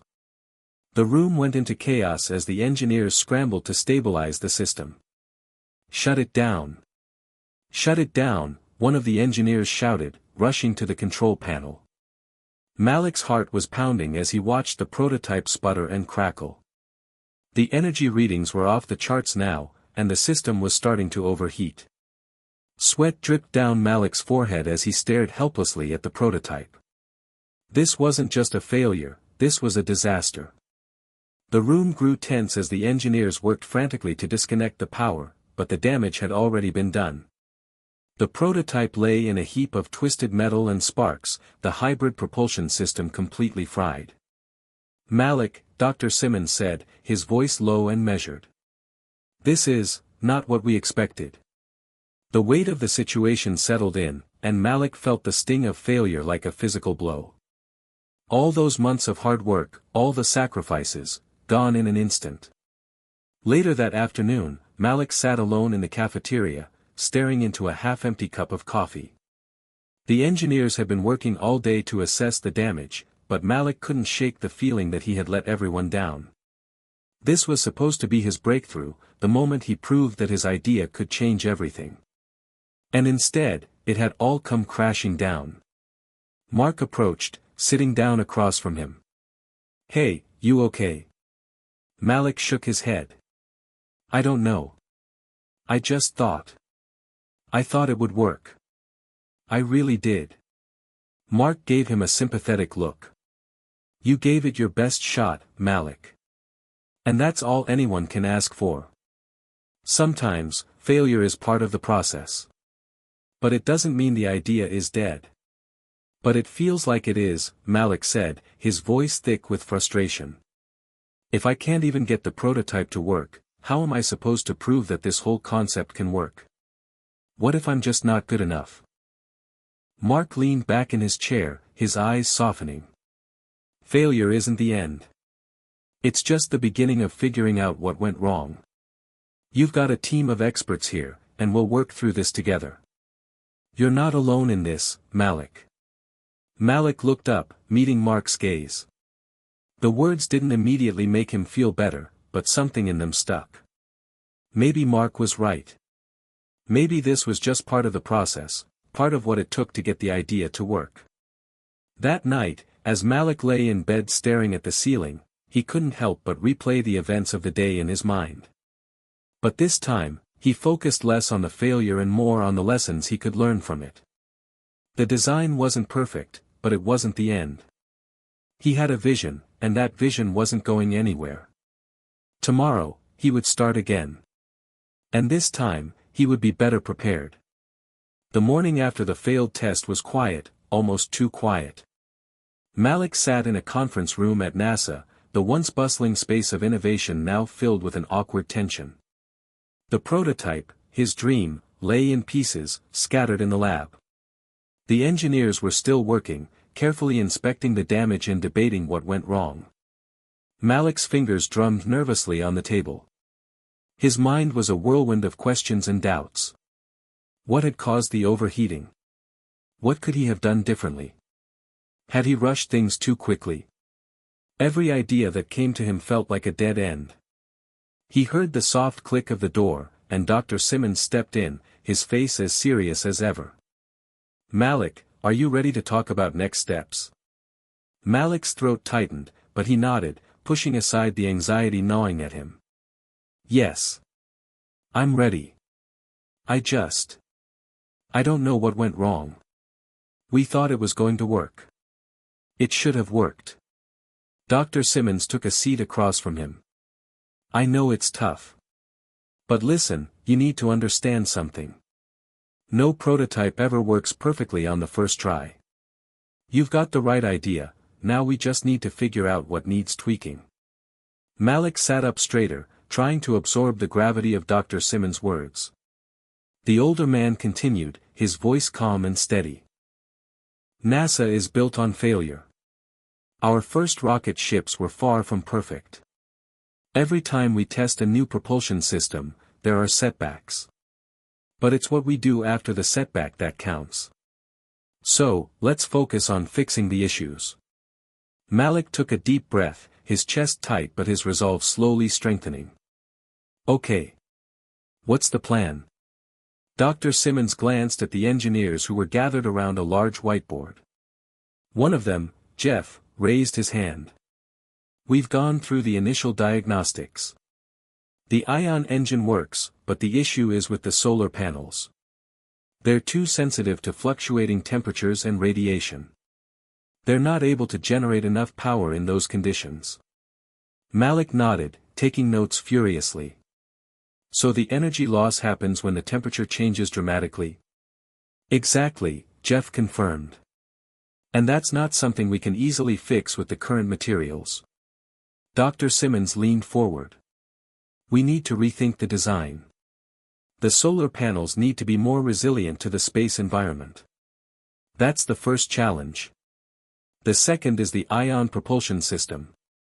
It works, but it's not efficient enough to make the long-term trip viable. We need a stronger, more consistent power source." "Right," Malik said, tapping his pen on the table. "So, if we redesign the solar panels to make them more resistant, and upgrade the power generation system for the ion thrusters, that should solve the problem?" "Not exactly," Dr. Simmons replied with a small smile. "It's a good start, but you'll need to get creative.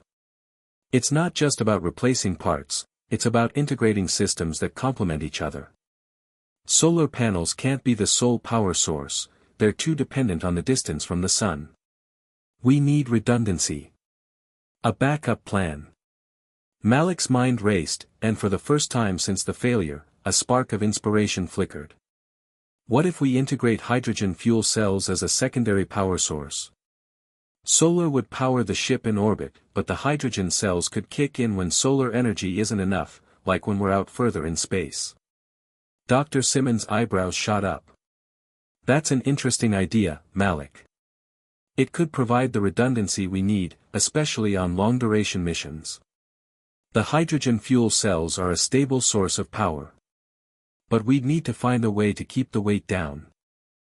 We could use lightweight materials in the fuel cells," Malik suggested, his eyes brightening. "And maybe create a more efficient storage system for the hydrogen, so it doesn't add unnecessary bulk." Mark, who had been sitting quietly at the back of the room, spoke up. "That could work. We'll need to run some simulations, but integrating multiple power sources could make the system much more reliable." Malik felt his heart start to race. He wasn't just fixing the problem anymore. He was improving his original design, making it something even better than he'd imagined. Dr. Simmons stood up, looking at the team with renewed energy. "Let's get to work. This is going to take some time, but we've got a solid foundation.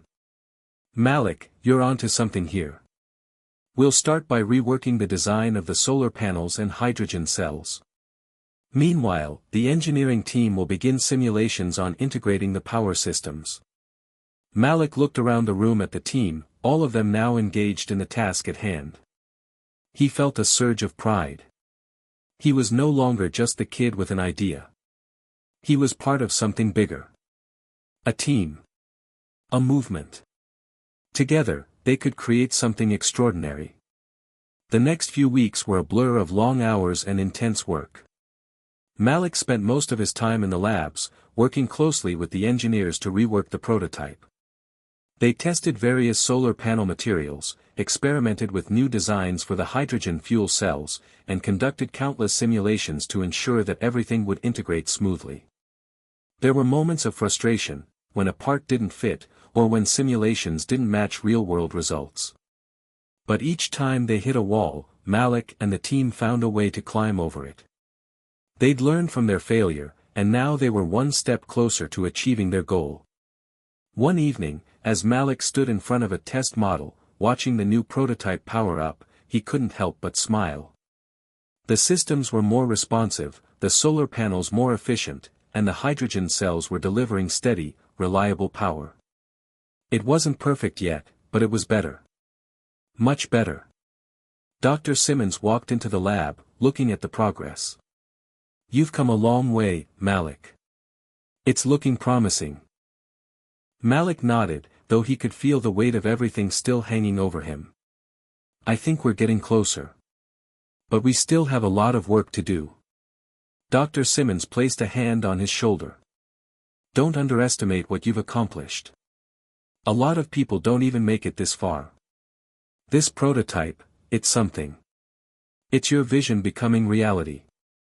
Malik felt a lump form in his throat. He had come so far. The failure hadn't defeated him, it had made him stronger. And now, he was on the verge of proving that his idea could change the future of space travel. As the days passed, the prototype continued to improve. The team had worked tirelessly, and soon, they were ready for another round of tests. This time, Malik was more confident. He knew that they had solved many of the issues from the first round. But there was still a part of him that remained cautious, that remembered the devastation of the first failure. Yet as they prepared for the next big test, the most critical one yet, Malik knew one thing for sure: he wasn't going to let fear stop him this time. He had come too far to give up now. The morning of the final test dawned clear and bright, but Malik felt like he was walking into a storm. After weeks of tireless adjustments, recalibrations, and sleepless nights, the moment had finally arrived. Today was the day they would test the redesigned prototype, the culmination of his hard work, and perhaps, his greatest challenge yet. Malik stood outside the testing facility, taking in the expansive campus of the Johnson Space Center. It was hard to believe that only a few months ago, he had been just another high school senior with a dream. Now, he was about to put his vision to the ultimate test. Ready for the big day? Mark's voice broke through Malik's thoughts, pulling him back to the present. Malik nodded, though he couldn't shake the fluttering in his stomach. "As ready as I'll ever be." Mark gave him a reassuring smile. "You've come a long way. No matter what happens today, you've already proven something extraordinary." Malik forced a smile, but his mind kept racing. The pressure was overwhelming. This prototype wasn't just a machine, it was his dream, his breakthrough. And it had to work. Inside the facility, the team was already gathered around the testing area, focused and efficient. Dr. Simmons stood at the control panel, his face a mask of concentration. "All right, Malik," he said, his voice calm but firm. "We're running the final test today. We've corrected the issues with the solar panels, and the hydrogen cells are integrated. Now it's time to see if everything works together under real conditions." Malik stepped forward, trying to steady his nerves. "So, we'll be testing the full system this time?" "Yes," Dr. Simmons replied. "This is the full test, everything from the propulsion system to the power supply. If it works, we'll know it's ready for more advanced tests." Malik's heart pounded in his chest as he stood beside the prototype, which now looked sleeker, more refined, and far more resilient than before. The ion propulsion system was humming, its energy output stable. The solar panels, now more robust and resistant to radiation, extended smoothly as they caught the simulated light. The hydrogen cells were integrated into the system, providing the necessary backup power. This was it. This was the moment. Dr. Simmons turned to the team. Initiating test in 3, 2, 1. The room fell silent as the countdown began. Malik's pulse quickened with each passing second. This was the culmination of everything they had worked for, every late-night brainstorm, every adjustment, every failure, and every breakthrough. If this test succeeded, Malik would have proven that his idea wasn't just a dream. It was a reality. Test initiated, Dr. Simmons said, and with a press of a button, the test sequence began. The ion engine roared to life, the soft hum vibrating through the room. Malik held his breath as the system powered up. The solar panels began to absorb energy, and the hydrogen cells started to charge. It was all going as planned, until the power reading started fluctuating. Malik's heart skipped a beat. "Is everything okay?" Malik asked, his voice tight. Dr. Simmons was watching the control panel closely, his brow furrowed. "The energy output is stabilizing, but we're getting some inconsistencies in the ion propulsion system. Let's run a diagnostic." Malik's mind raced as the room hummed with activity. He couldn't believe it. Just when everything seemed to be working, there was another problem. "We'll fix it," Dr. Simmons said confidently. "It's just a small issue with the power coupling. Nothing we can't handle." Malik nodded, but the tension in the air was palpable. The team quickly worked to address the issue. Time seemed to drag on as engineers made adjustments, tweaking the connections between the solar panels and the propulsion system. After what felt like an eternity, Dr. Simmons gave a small nod. "We're good to go again. Let's try this once more." Malik stood at the edge of the control station, watching closely as the system powered up again. The engine roared to life, and this time, the power output was stable. The solar panels began to absorb energy seamlessly, and the hydrogen cells kicked in as needed, providing additional power during the peak demands. The diagnostic screens were green across the board. "Looks like we've got it," Dr. Simmons said, his voice filled with cautious optimism. Malik felt a surge of relief, but it wasn't over yet. The true test had yet to come. The prototype needed to demonstrate that it could handle long-term, sustained power output, that it could maintain stability over time. "Let's run the system at full capacity," Malik said, his voice steady despite the adrenaline pumping through his veins. "We need to see if it can last." "Agreed," Dr. Simmons replied. Initiating full capacity test. The system roared to life once again, this time running at its maximum capacity. The ion thrusters flared with power, and the solar panels hummed as they generated energy. The hydrogen cells provided backup power in intervals, ensuring the system remained efficient. Minutes ticked by as the system ran at full capacity. The diagnostic screens remained stable.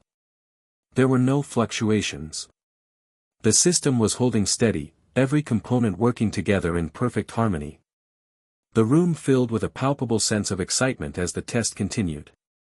Engineers watched the data with bated breath, waiting for the moment when the system might falter. But it didn't. 15 minutes passed. Then 20. By the 30-minute mark, the prototype was still operating smoothly. The system was holding up under the extreme conditions. It was working. Malik felt the tension in his chest finally release. The test was a success. "Test complete," Dr. Simmons said, turning to Malik with a smile. "Congratulations, Malik. You did it." Malik let out a long breath he hadn't even realized he was holding. The weight of the moment finally hit him. His prototype, his idea, had worked. It wasn't just a dream anymore. It was a reality. We did it, Malik said, his voice thick with emotion. We really did it. The team around him erupted into cheers. Malik looked around at the engineers who had become his collaborators, his teammates. This success was not just his, it was theirs too. It had taken a team effort, countless hours of hard work, and the determination to overcome every setback along the way. Dr. Simmons clapped him on the back. This is just the beginning. We've got a lot of work ahead of us, but today, we've proven that your vision is possible. Malik's heart swelled with pride. He had come so far, from the boy who had been ridiculed for his ideas, to the man who had just helped revolutionize the future of space travel. This was more than just a scientific breakthrough. It was a personal victory. For the first time in a long while, Malik felt like he had truly found his place in the world. The buzz of excitement around NASA's Johnson Space Center was palpable. The test had been a resounding success, and now it was time to show the world what Malik and his team had accomplished. The media, experts, and government officials were all scheduled to attend the demonstration. The moment of truth had arrived. Malik sat in his office, staring at the blueprint for the prototype that had dominated his thoughts for months. The success of the test had solidified everything he had worked for, but now he was facing the daunting task of presenting it to the world. There was a weight to that responsibility. It wasn't just about the machine anymore. It was about proving that he was capable, that his ideas were valuable, and that he belonged in this world of space exploration. Malik, you okay?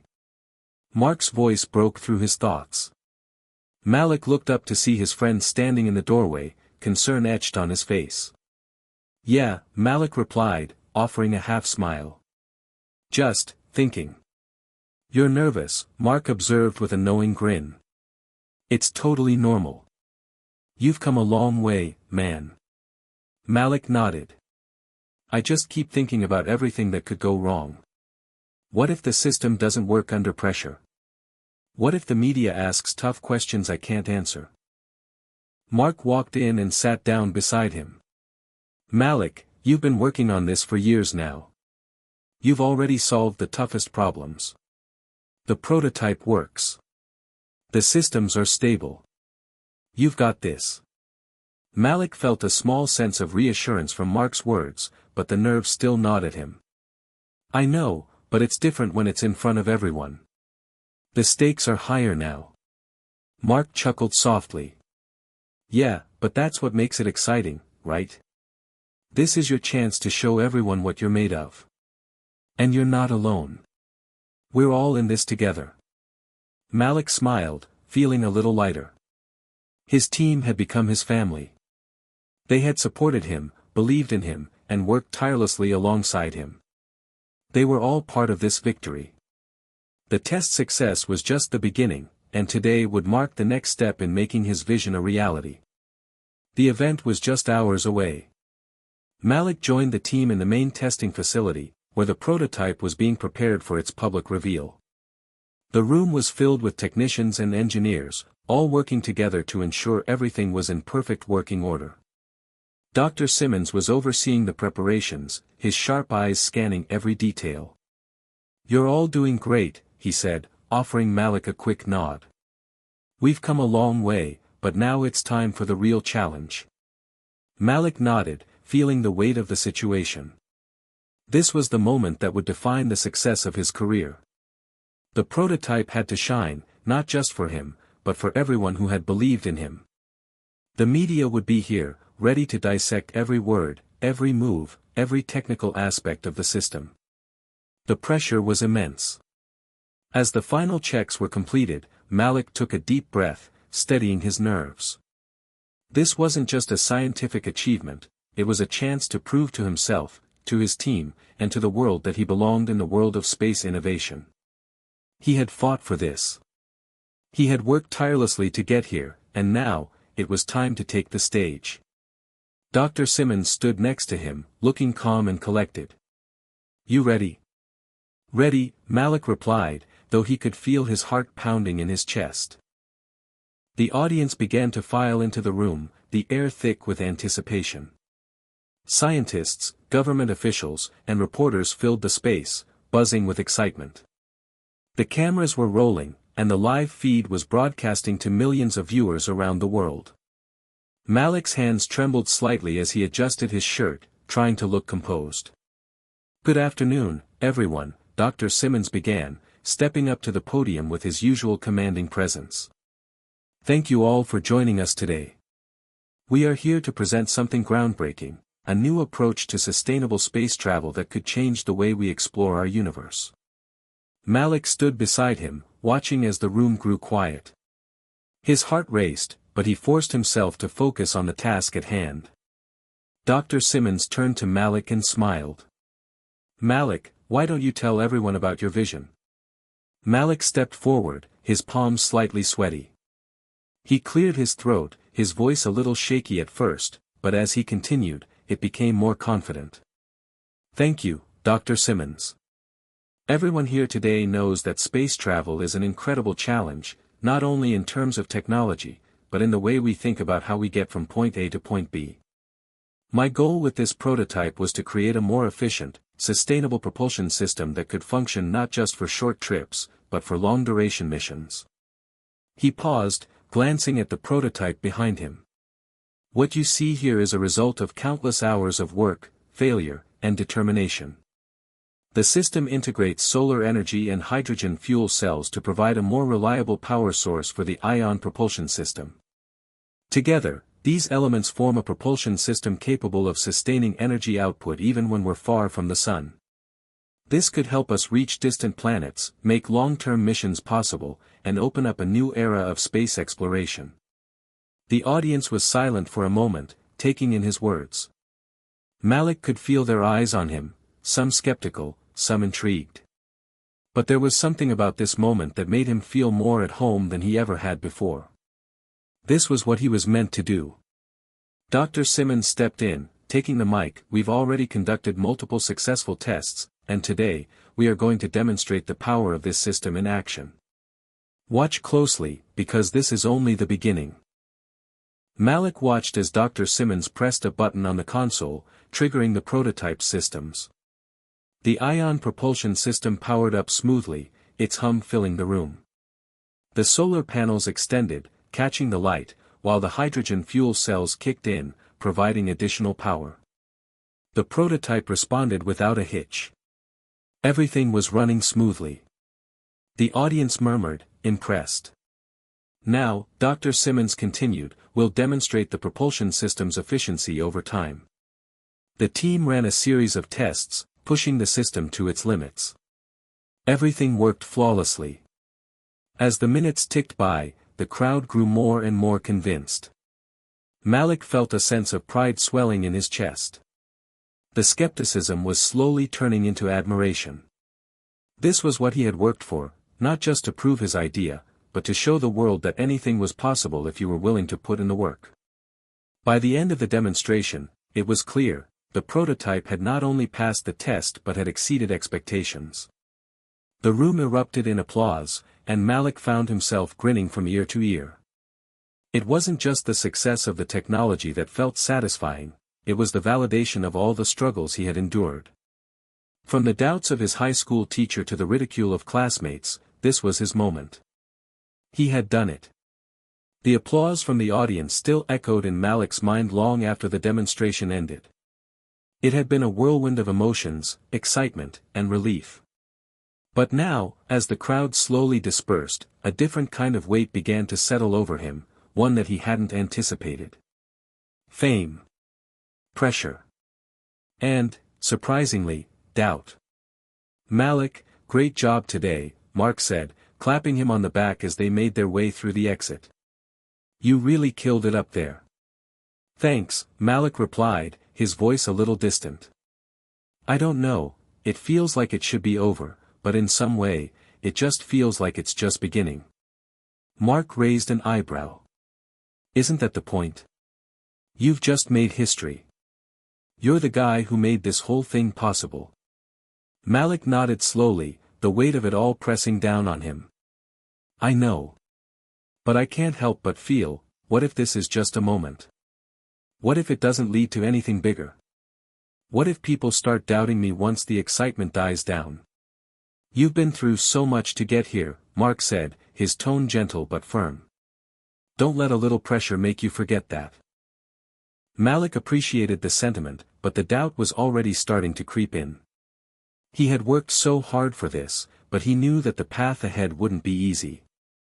Success brought its own set of challenges, challenges he hadn't fully prepared for. The next few days were a whirlwind. Interviews. Photo ops. Speaking engagements. Malik found himself being pulled in a million directions. It was a strange sensation, the spotlight had been thrust upon him in a way he had never imagined. People wanted to know his story, his inspiration, and how it felt to achieve something so groundbreaking at such a young age. It was flattering, but also exhausting. At one point, Dr. Simmons called him into his office.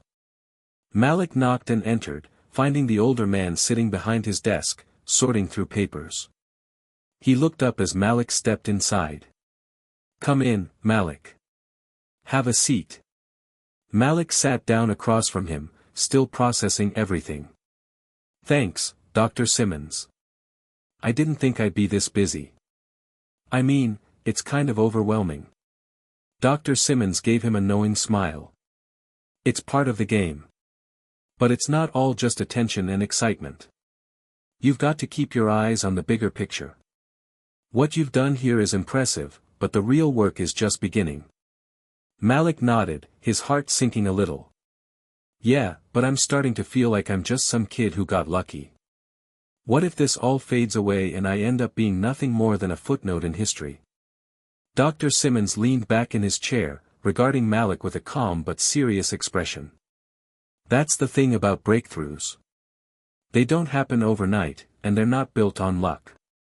You've put in the work. You've thought outside the box. Now, you need to keep pushing forward. The world is going to want more from you. They'll expect you to keep innovating." Malik felt the weight of Dr. Simmons's words. The pressure wasn't just coming from external expectations, it was coming from within. He had set a new standard for himself, and now he was terrified that he might not be able to meet it. Just as he was about to respond, his phone buzzed on the desk. Malik picked it up and saw an alert from NASA's public relations team. "Urgent, invitation to speak at International Space Symposium. VIP panel, confirming your attendance." His heart skipped a beat. The International Space Symposium was one of the most prestigious events in the space industry, drawing the brightest minds from around the globe. This was the kind of opportunity Malik had only dreamed about. And yet, in that moment, he couldn't help but feel a pang of dread. Dr. Simmons saw the notification and raised an eyebrow. "That's big, Malik. You're about to enter a whole new level of recognition." Malik swallowed hard. I don't know if I'm ready for this." Dr. Simmons chuckled softly. "Ready or not, it's here. But listen, you can't let the pressure make you doubt yourself. This is the kind of opportunity that comes once in a lifetime. You need to take it." Malik was silent for a moment, contemplating everything. He had worked so hard to get to this point, and now, the world was offering him a chance to prove himself even further. But the doubt was still there, gnawing at him. What if he wasn't good enough? What if he couldn't handle the expectations? Dr. Simmons's voice broke through his thoughts. "I'm not saying it's going to be easy. But if anyone can handle it, it's you. You've already done the impossible. Now it's time to keep proving what you're capable of." As Malik prepared for the symposium, the pressure only intensified. His inbox was flooded with emails from reporters, investors, and scientists eager to meet him, collaborate, or simply congratulate him. Everywhere he turned, someone was offering praise or asking for his opinion on the future of space travel. The whirlwind of attention was exhilarating at first, but now it felt suffocating. The more people talked about him, the more he began to question whether he was truly ready for this level of scrutiny. Mark noticed the change in Malik. He could see that the boy who had once been filled with quiet confidence was now second-guessing himself, overwhelmed by the expectations of others. "Hey, man," Mark said one evening as they walked through the halls of NASA. "You okay?" Malik let out a long sigh. I don't know. It feels like I'm in over my head. Everyone wants a piece of me. What if I mess up? What if I say the wrong thing and the whole thing falls apart?" Mark placed a hand on his shoulder. "Malik, you're not in this alone. You've got a team behind you. You've got me. And you've got all those people who believe in you, including Dr. Simmons. The hardest part is already over, you've built something incredible. Now, it's just about trusting yourself and taking the next step." Malik looked at his friend, seeing the sincerity in his eyes. Maybe Mark was right. Maybe the next step didn't have to be so daunting. Maybe it was just another challenge to face, one that he could handle like the rest. He nodded, feeling a bit lighter. "Thanks, Mark. I think I just needed to hear that." As the day of the International Space Symposium approached, Malik knew he couldn't let the fear control him. He had to take a deep breath, trust in the work he had done, and embrace the opportunity to share his vision with the world. And so, with the weight of the world on his shoulders, Malik stepped into the spotlight once again, ready to prove that his success was just the beginning. The bright lights of the International Space Symposium were almost blinding. The room was filled with the most brilliant minds in the world of space exploration, and Malik's heart raced as he made his way to the stage. This was the moment that would either cement his place in the future of space technology or send him back to square one. The pressure weighed heavily on his shoulders, but he pushed it aside. He had come too far to back down now. As Malik stepped up to the podium, he could feel a sea of eyes watching him. Scientists, engineers, investors, and journalists, they were all waiting for him to speak.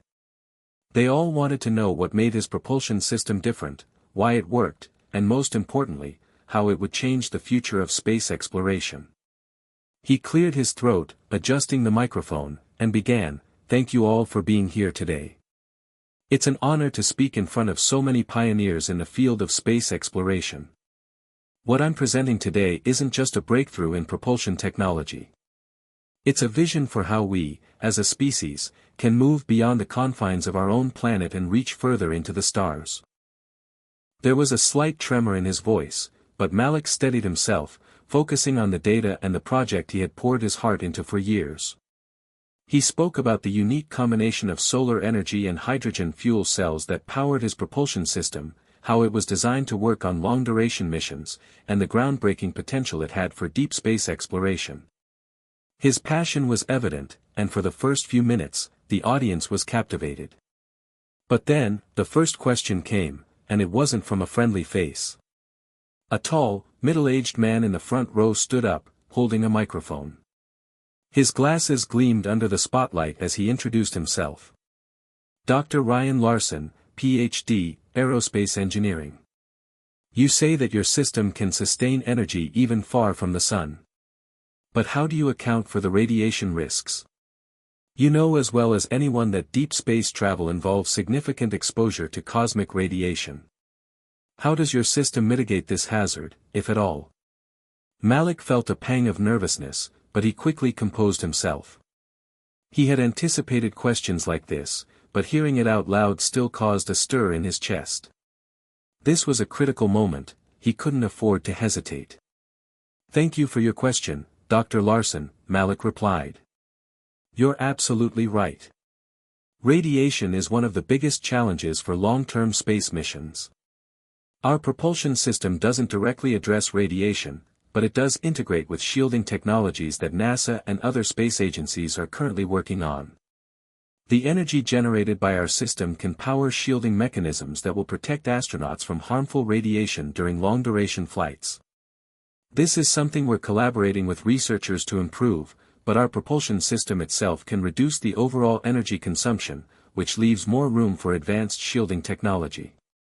He paused, watching Dr. Larson's face. The man didn't seem entirely convinced. Malik wasn't sure if he'd been able to convince him, but he pushed on, sensing that he needed to move on to the next point. Further, the system is designed with modularity in mind, Malik continued, gaining a little more confidence. That means it can adapt and integrate with future technologies as they evolve. This is a work in progress, and I believe that collaboration with experts in radiation shielding and other fields will only make this propulsion system more effective in the long run. The audience seemed to nod in acknowledgement, but Malik knew that Dr. Larson's question had planted a seed of doubt in the room. There would be more questions. There always were. Another hand shot up, and this time it was a woman, dressed in a sharp suit with a severe expression.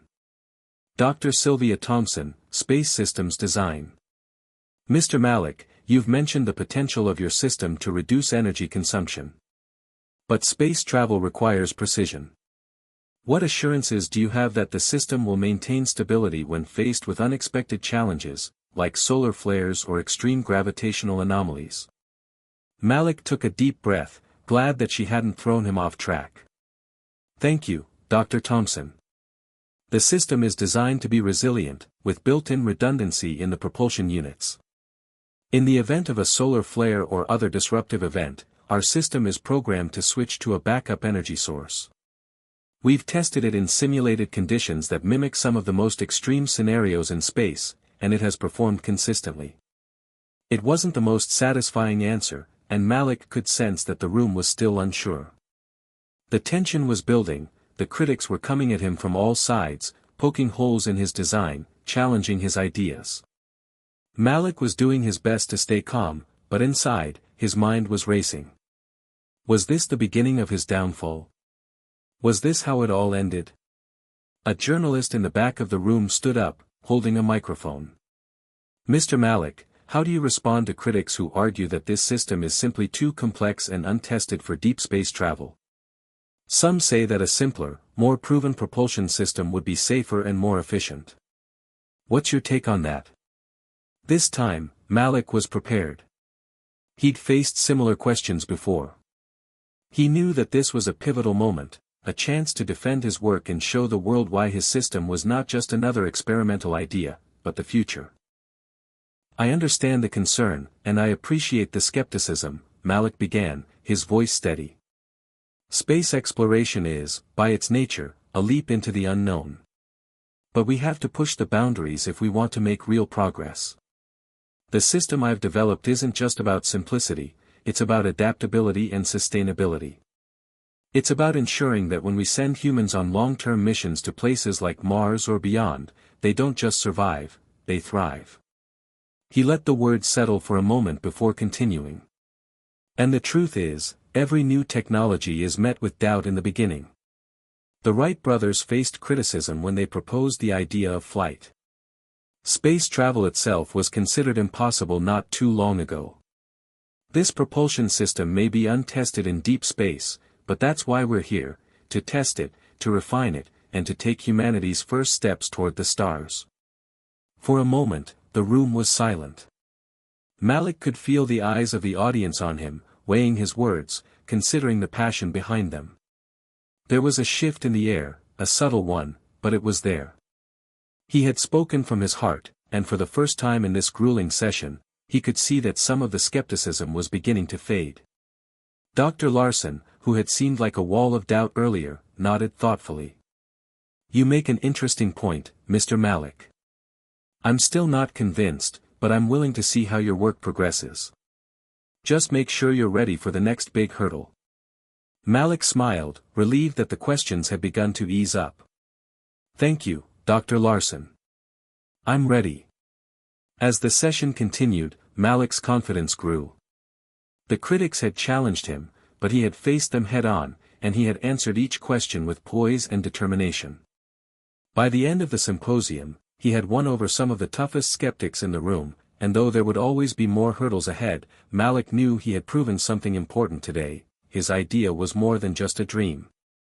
It was a viable solution, one that could change the course of space exploration.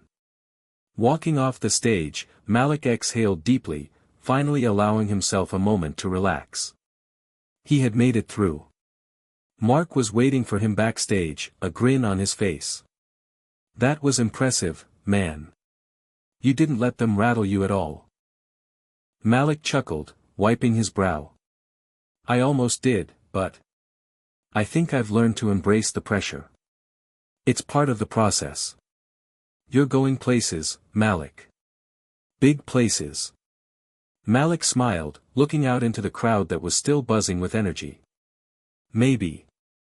But the real journey is just beginning. The days following the International Space Symposium passed in a blur. Malik had barely had time to catch his breath.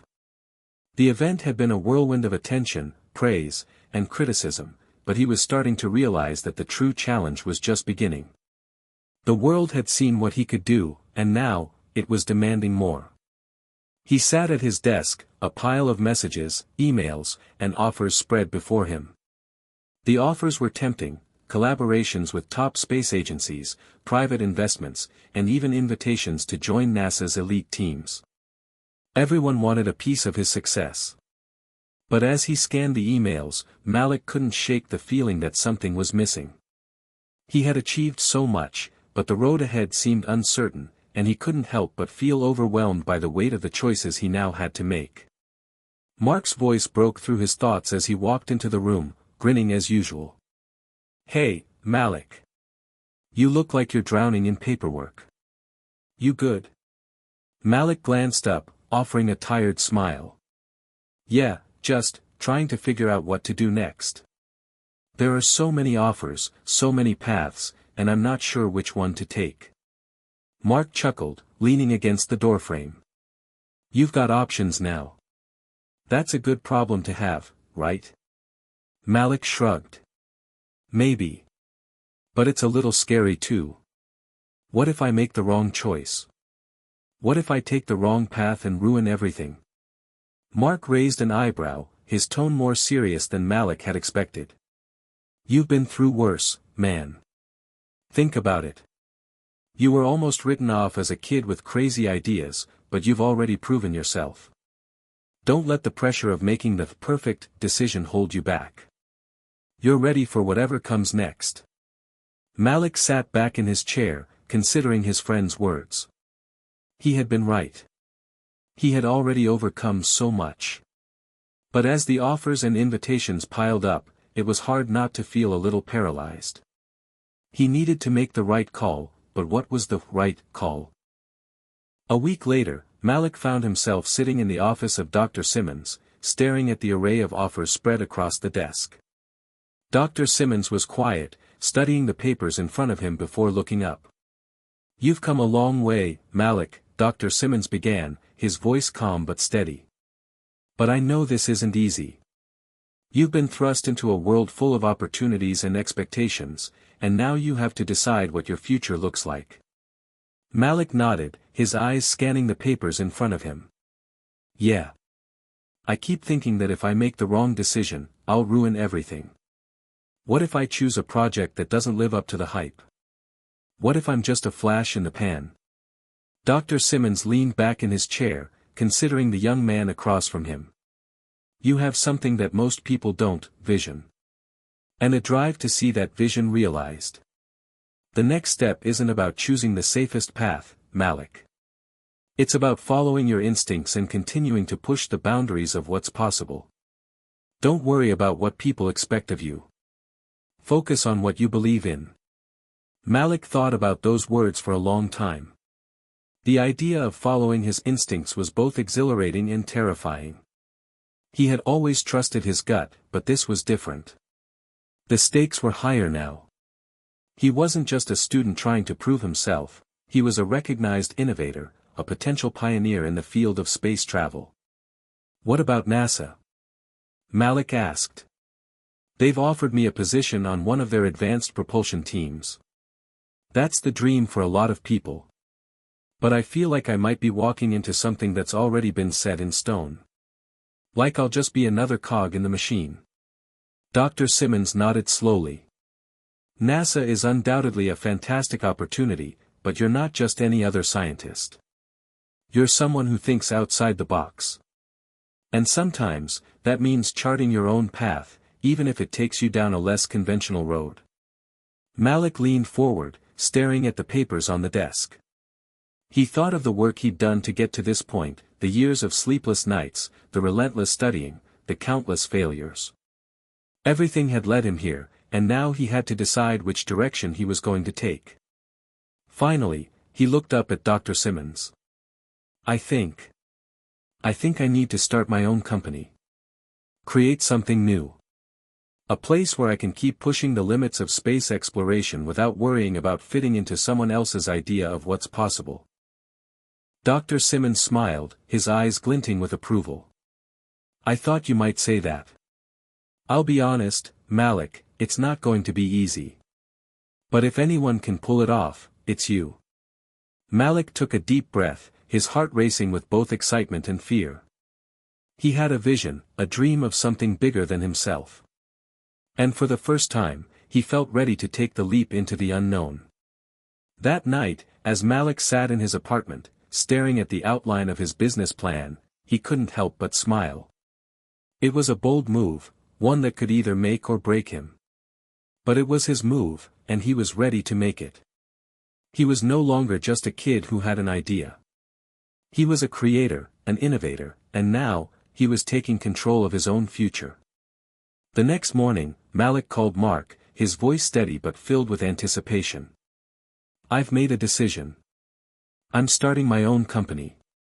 I'm going to push this propulsion system to the next level, and I'm not waiting around for someone else to tell me how to do it. Mark's voice crackled with excitement on the other end of the line. Dude, that's amazing. You've got this. Whatever happens, I'm with you all the way. Malik smiled, feeling a rush of confidence. Thanks, man. This is just the beginning. And so, with a new sense of purpose, Malik set the wheels in motion. He reached out to the engineers, scientists, and visionaries who had supported him in the past. He built a team of like-minded individuals who believed in his vision as much as he did. Together, they would create something that not only had the potential to change the course of space travel, but to change the world. As the weeks turned into months, the company began to take shape. They secured funding, partnered with space agencies, and slowly started building the technology that would take humanity further than ever before. Malik was no longer just a young scientist, he was the CEO of a revolutionary company, one that was poised to make history. The road ahead would undoubtedly be full of obstacles, but Malik had never been one to shy away from a challenge. He had come this far by believing in himself, and now, more than ever, he was ready to prove that the future of space travel was within his reach. The path forward was uncertain, but Malik had learned to embrace uncertainty. Because sometimes, the greatest discoveries came not from knowing the answers, but from asking the right questions. Malik stood on the rooftop of his company's newly built headquarters, overlooking the city that had once seemed so far out of reach. The skyline shimmered under the late afternoon sun, casting long shadows over the streets below. It had been 6 months since he made the decision to leave the comfort of established organizations and start his own venture. Now, standing here, feeling the cool breeze against his face, he couldn't help but reflect on how far he had come. The building behind him was a symbol of everything he had worked for. It was sleek, modern, and buzzing with activity. Engineers, scientists, and administrators moved through the halls, each of them a part of the dream he had turned into reality. There were challenges, of course. Not every investor had been sold on his vision, and not every idea had worked out as planned. But with each setback, Malik had learned, adapted, and pressed forward. A few weeks earlier, the team had successfully tested a prototype of the propulsion system in space, something that felt like a victory for the entire world. That test had been a turning point, confirming that their technology could work beyond the Earth's atmosphere. NASA had called it a major milestone, and international space agencies had taken notice. Malik had already been in talks with several space missions that could use his propulsion system for future exploration. Still, there was a nagging feeling inside of him that he couldn't shake. The hard work was far from over. This was just the beginning. As Malik looked out across the city, Mark appeared behind him, walking toward the edge of the rooftop where Malik stood. The warm glow of the sunset highlighted Mark's grin, a familiar sight that always put Malik at ease. "You know, it's hard to believe we're here," Mark said, his voice carrying an edge of awe. "I remember when you were just that kid, dreaming about this stuff. And now, you've got your own company. People are calling you a genius." Malik shook his head, a smile tugging at the corners of his lips. "Genius, huh? I wouldn't go that far. But I've been lucky. Lucky to have the right people around me, lucky to have the opportunity to make this happen." Mark gave him a playful nudge. "Well, if it wasn't for you, this wouldn't even be a thing. You put in the work, and now look at us."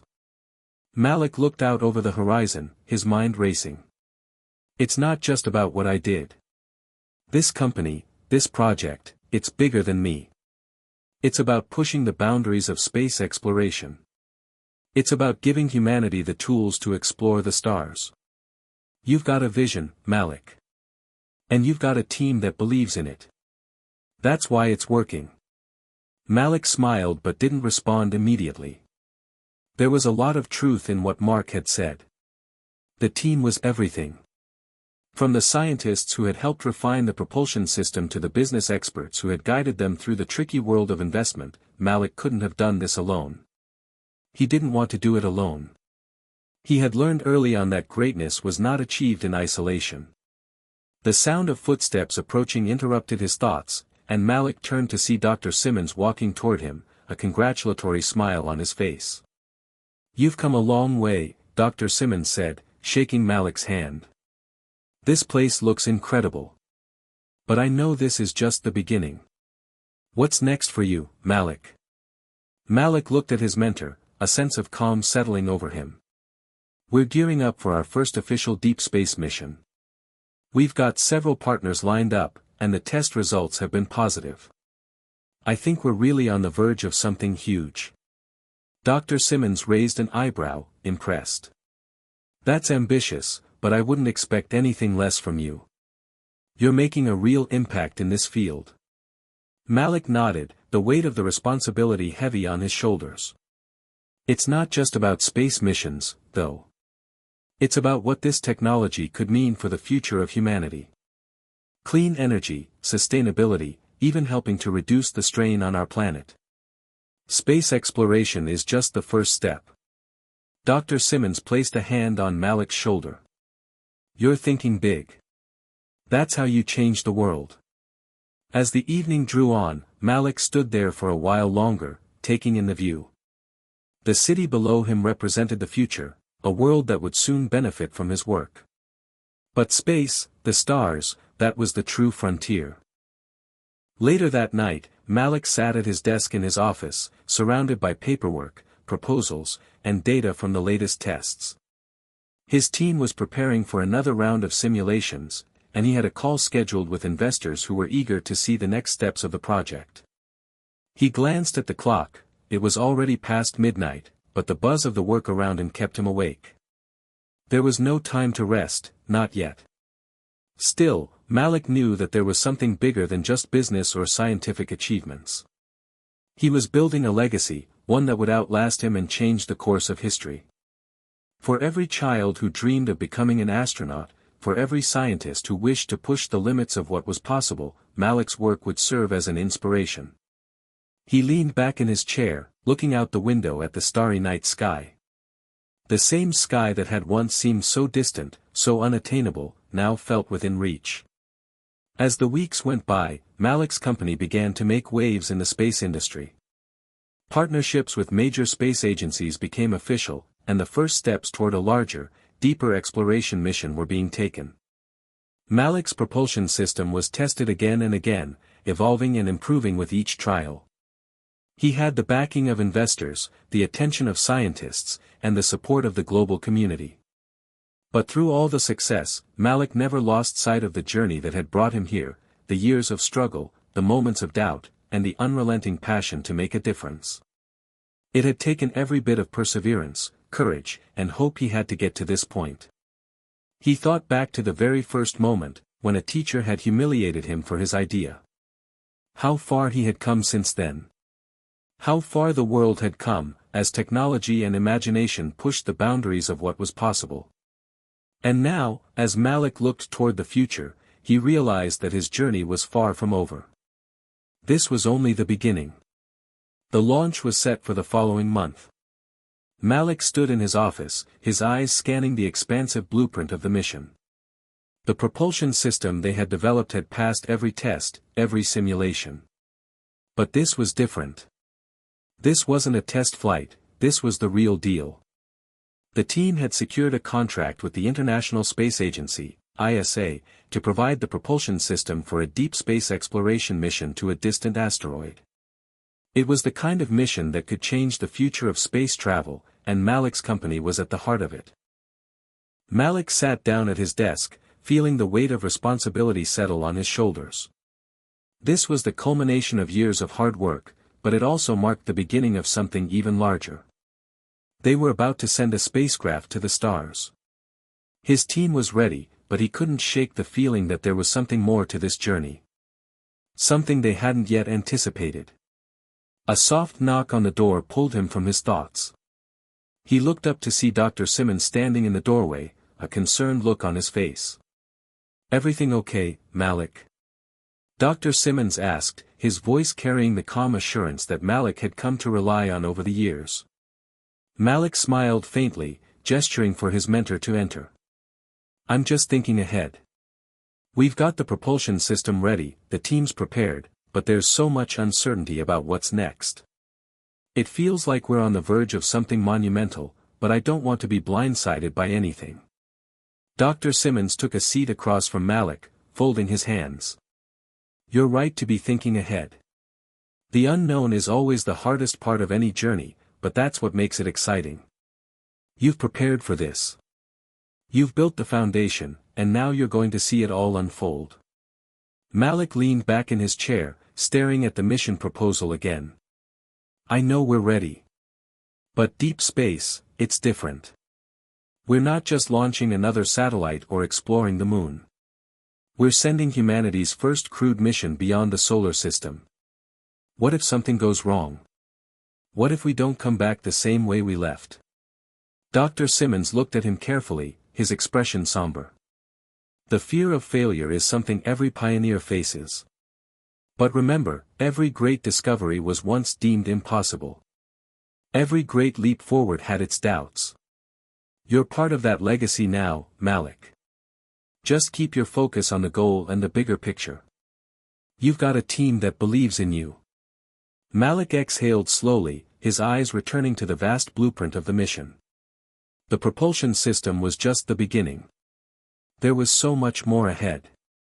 And with it came the weight of decisions that could shape the future for generations to come. A few weeks later, Malik stood in the control room, his eyes fixed on the screen in front of him. The spacecraft, designed to be the first crewed mission beyond the solar system, was ready for its final check. The propulsion system was intact, but it was the other components, the life support systems, the navigation controls, and the crew's psychological readiness, that were keeping everyone on edge. He could feel the hum of anticipation in the air as the team worked tirelessly to make final adjustments. The room was a hive of activity, filled with engineers, astronauts, and scientists. But Malik's focus was solely on the mission. This was their chance to prove that space travel could go beyond the moon, beyond Mars, into the deep, unknown reaches of the cosmos. He glanced over at his trusted colleagues, Mark and Dr. Simmons, who were monitoring the communication channels from their respective stations. The countdown had begun. Malik felt a pulse of excitement, mixed with anxiety. This was the moment everything hinged on. They had to succeed. As the final seconds ticked down, Malik's thoughts drifted to the early days of the project, to the countless sleepless nights, to the failures and setbacks, to the time when his idea had been laughed at. The memories were distant now, but they still lingered, reminding him of the long road he had traveled to get here. This wasn't just about technology. This was about proving something deeper, proving that no dream was too big, no idea too outlandish. The final countdown began. 5, 4, 3, 2, 1. The mission controller's voice rang out across the room. Launch. A collective breath was held as the spacecraft's engines ignited, its propulsion system roaring to life. Malik's heart raced as the rocket lifted off the ground, the noise of the launch filling the room. It was a moment of triumph, but also a moment of uncertainty. The mission was in motion, and there was no turning back. The next few days were a blur of data streams and communication checks. The spacecraft was now in deep space, its engines firing perfectly. But Malik knew that this was only the beginning of a much larger challenge. There was still the unknown, the vast expanse of space that stretched endlessly in every direction. They were heading toward an asteroid several light-years away, and there was no telling what they might encounter along the way. Despite the success of the launch, Malik remained cautious. The mission was still fragile, and they were pushing the boundaries of what humanity had ever attempted. As the spacecraft drifted further into the void, the team worked around the clock, ensuring that every system was functioning perfectly. But deep down, Malik knew that it was the human element that would determine the success or failure of the mission. A week later, Malik stood once again in the control room, watching the first live feed from the spacecraft. The astronauts aboard were reporting in, their voices steady but filled with awe as they encountered the first remnants of the asteroid belt. The mission was progressing smoothly, but Malik's mind raced with possibilities. What would they discover on the other side of the asteroid? Would they encounter anything that could change the course of space exploration forever? He turned to Mark and Dr. Simmons, both of whom were watching the feed with him. The tension was palpable, but there was also a sense of pride in the air. They had done it. They had pushed humanity's limits. Mark smiled at Malik. You know, when we first started talking about this, it seemed like a pipe dream. But look at us now. Malik nodded, a slight grin forming on his face. Yeah. It feels pretty surreal. Dr. Simmons placed a hand on his shoulder. You've created something that will be remembered for generations. This is only the beginning, Malik. As the days went on, the mission continued to progress, and the world watched in awe. Malik's company became the centerpiece of space exploration, with their propulsion system hailed as one of the most innovative breakthroughs in modern history. But even as the mission advanced, Malik knew that his journey was far from over. With every new discovery, every new challenge, he realized that space, and the universe beyond, was still full of mysteries waiting to be unlocked. And as long as there were unknowns out there, Malik would keep pushing the boundaries of what was possible. Because this was just the beginning. It had been over a year since Malik and his team embarked on the greatest journey humanity had ever attempted.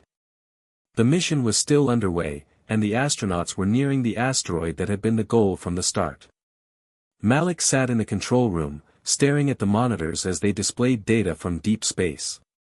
The spacecraft was now more than halfway to the asteroid, and everything was going according to plan.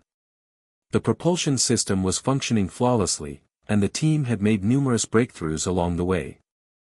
Yet, despite the success, a nagging feeling remained. Malik had pushed the boundaries of science, and humanity was on the verge of discovering new worlds and new technologies, but there was always that looming uncertainty. Space, after all, was a vast and unknown frontier, and no one could predict exactly what would happen when they reached the asteroid. The air in the control room was thick with anticipation. Every few minutes, Malik glanced at his team, Mark, Dr. Simmons, and the other engineers, their faces illuminated by the soft glow of their computers, each absorbed in their work. It was almost like a race against time. With every second, they were closer to achieving something that would change the course of history.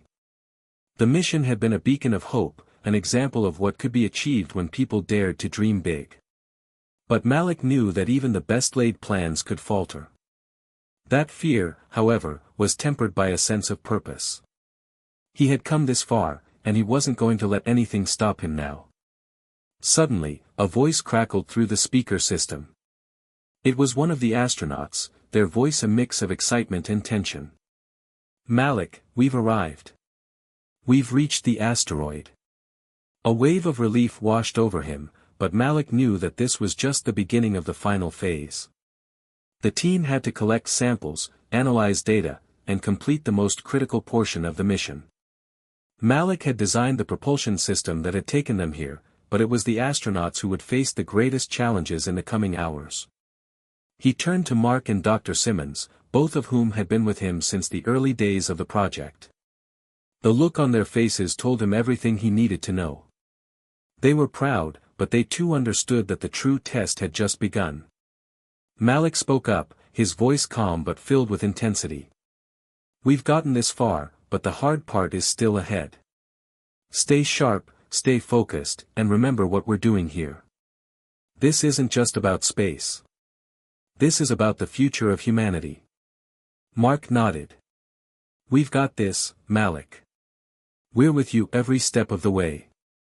Dr. Simmons gave him a small smile. "You've already proven that anything is possible. We're witnessing history." As the astronauts began their descent toward the asteroid, Malik watched intently, monitoring the telemetry data and ensuring that the systems were operating as expected. Every calculation, every decision, had led to this moment. He could feel the weight of the world on his shoulders, not just for the success of the mission, but for everything it represented. The propulsion system, the technology, the dream of making space travel accessible to everyone, this was his legacy. But just as he thought everything was going smoothly, a red light flashed on his screen. His heart skipped a beat. A warning. One of the engines was showing signs of malfunction. Malik's mind raced. This couldn't be happening now, not when they were so close. "Mark, Dr. Simmons, we've got a problem," Malik said, his voice steady despite the rising tension. "One of the propulsion systems is fluctuating. We need to address it immediately." Mark quickly moved to the control panel, fingers flying over the buttons and switches. "I see it. We're losing thrust in one of the side thrusters. It's minor, but we need to stabilize it before the descent begins." Malik's mind went into overdrive as he thought through the options. This wasn't just a technical issue. A malfunction now could jeopardize the entire mission. He couldn't afford for things to go wrong after all they had worked for. "Don't panic. We've been through worse. Just follow the manual override protocol," Malik said, trying to steady his own nerves as much as Mark's. Mark's hands moved swiftly, inputting commands into the system. There was a tense silence in the room as everyone waited for the system to respond. Seconds passed like hours. Then, finally, the red light on Malik's screen turned off, and the telemetry data returned to normal. The thruster was back online. Malik let out a breath he hadn't realized he was holding. "Good. Now let's get those samples. This mission's not over yet." The astronauts successfully landed on the asteroid, collecting invaluable data and samples that could advance humanity's understanding of deep space and the formation of celestial bodies. The mission was a triumph, a testament to human ingenuity, resilience, and the power of working together toward a common goal. Malik had done what so many thought was impossible, and now humanity's reach had expanded further than ever before. As the spacecraft made its return journey to Earth, Malik stood in the control room one last time, his eyes fixed on the screens. It had been a long road, filled with setbacks, doubts, and moments of despair. But now, the fruits of their labor were becoming clear. Mark and Dr. Simmons entered the room, both smiling, their eyes shining with pride. Malik stood up to greet them, his mind still racing with the enormity of what had just been accomplished. "We did it, Malik," Mark said, clapping him on the back. Malik smiled, a rare moment of true contentment washing over him. "No. We did it. All of us." Dr. Simmons raised a glass. "To the future." Malik took the glass, raising it high. "To the future.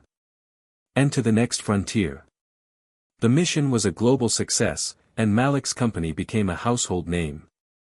The propulsion system he had designed had revolutionized space travel, opening the door for deeper exploration of the universe. The impact of the mission was felt far beyond the confines of space exploration, it inspired a new generation of scientists, engineers, and dreamers who now saw the stars not as a distant fantasy, but as a place within reach. As the years went by, Malik continued to lead the company, but his role had changed. He was no longer just the visionary, he was now the mentor, the guide who had seen the impossible become reality. His company continued to push boundaries, developing new technologies, exploring new possibilities, and always striving to make the universe a little bit smaller. He had learned that the journey was never truly over. There were always new challenges to face, new frontiers to explore, and new dreams to chase. As Malik stood in the quiet of his office, looking out over the city, he realized that this was just the beginning. The universe was vast, and there were infinite possibilities waiting to be discovered. And he, along with his team, would be there, at the forefront, pushing humanity into the stars. Hit subscribe and leave a comment with where you're watching from. This story might just spark a new beginning. What's one thing that always pushes you forward, even when things get tough?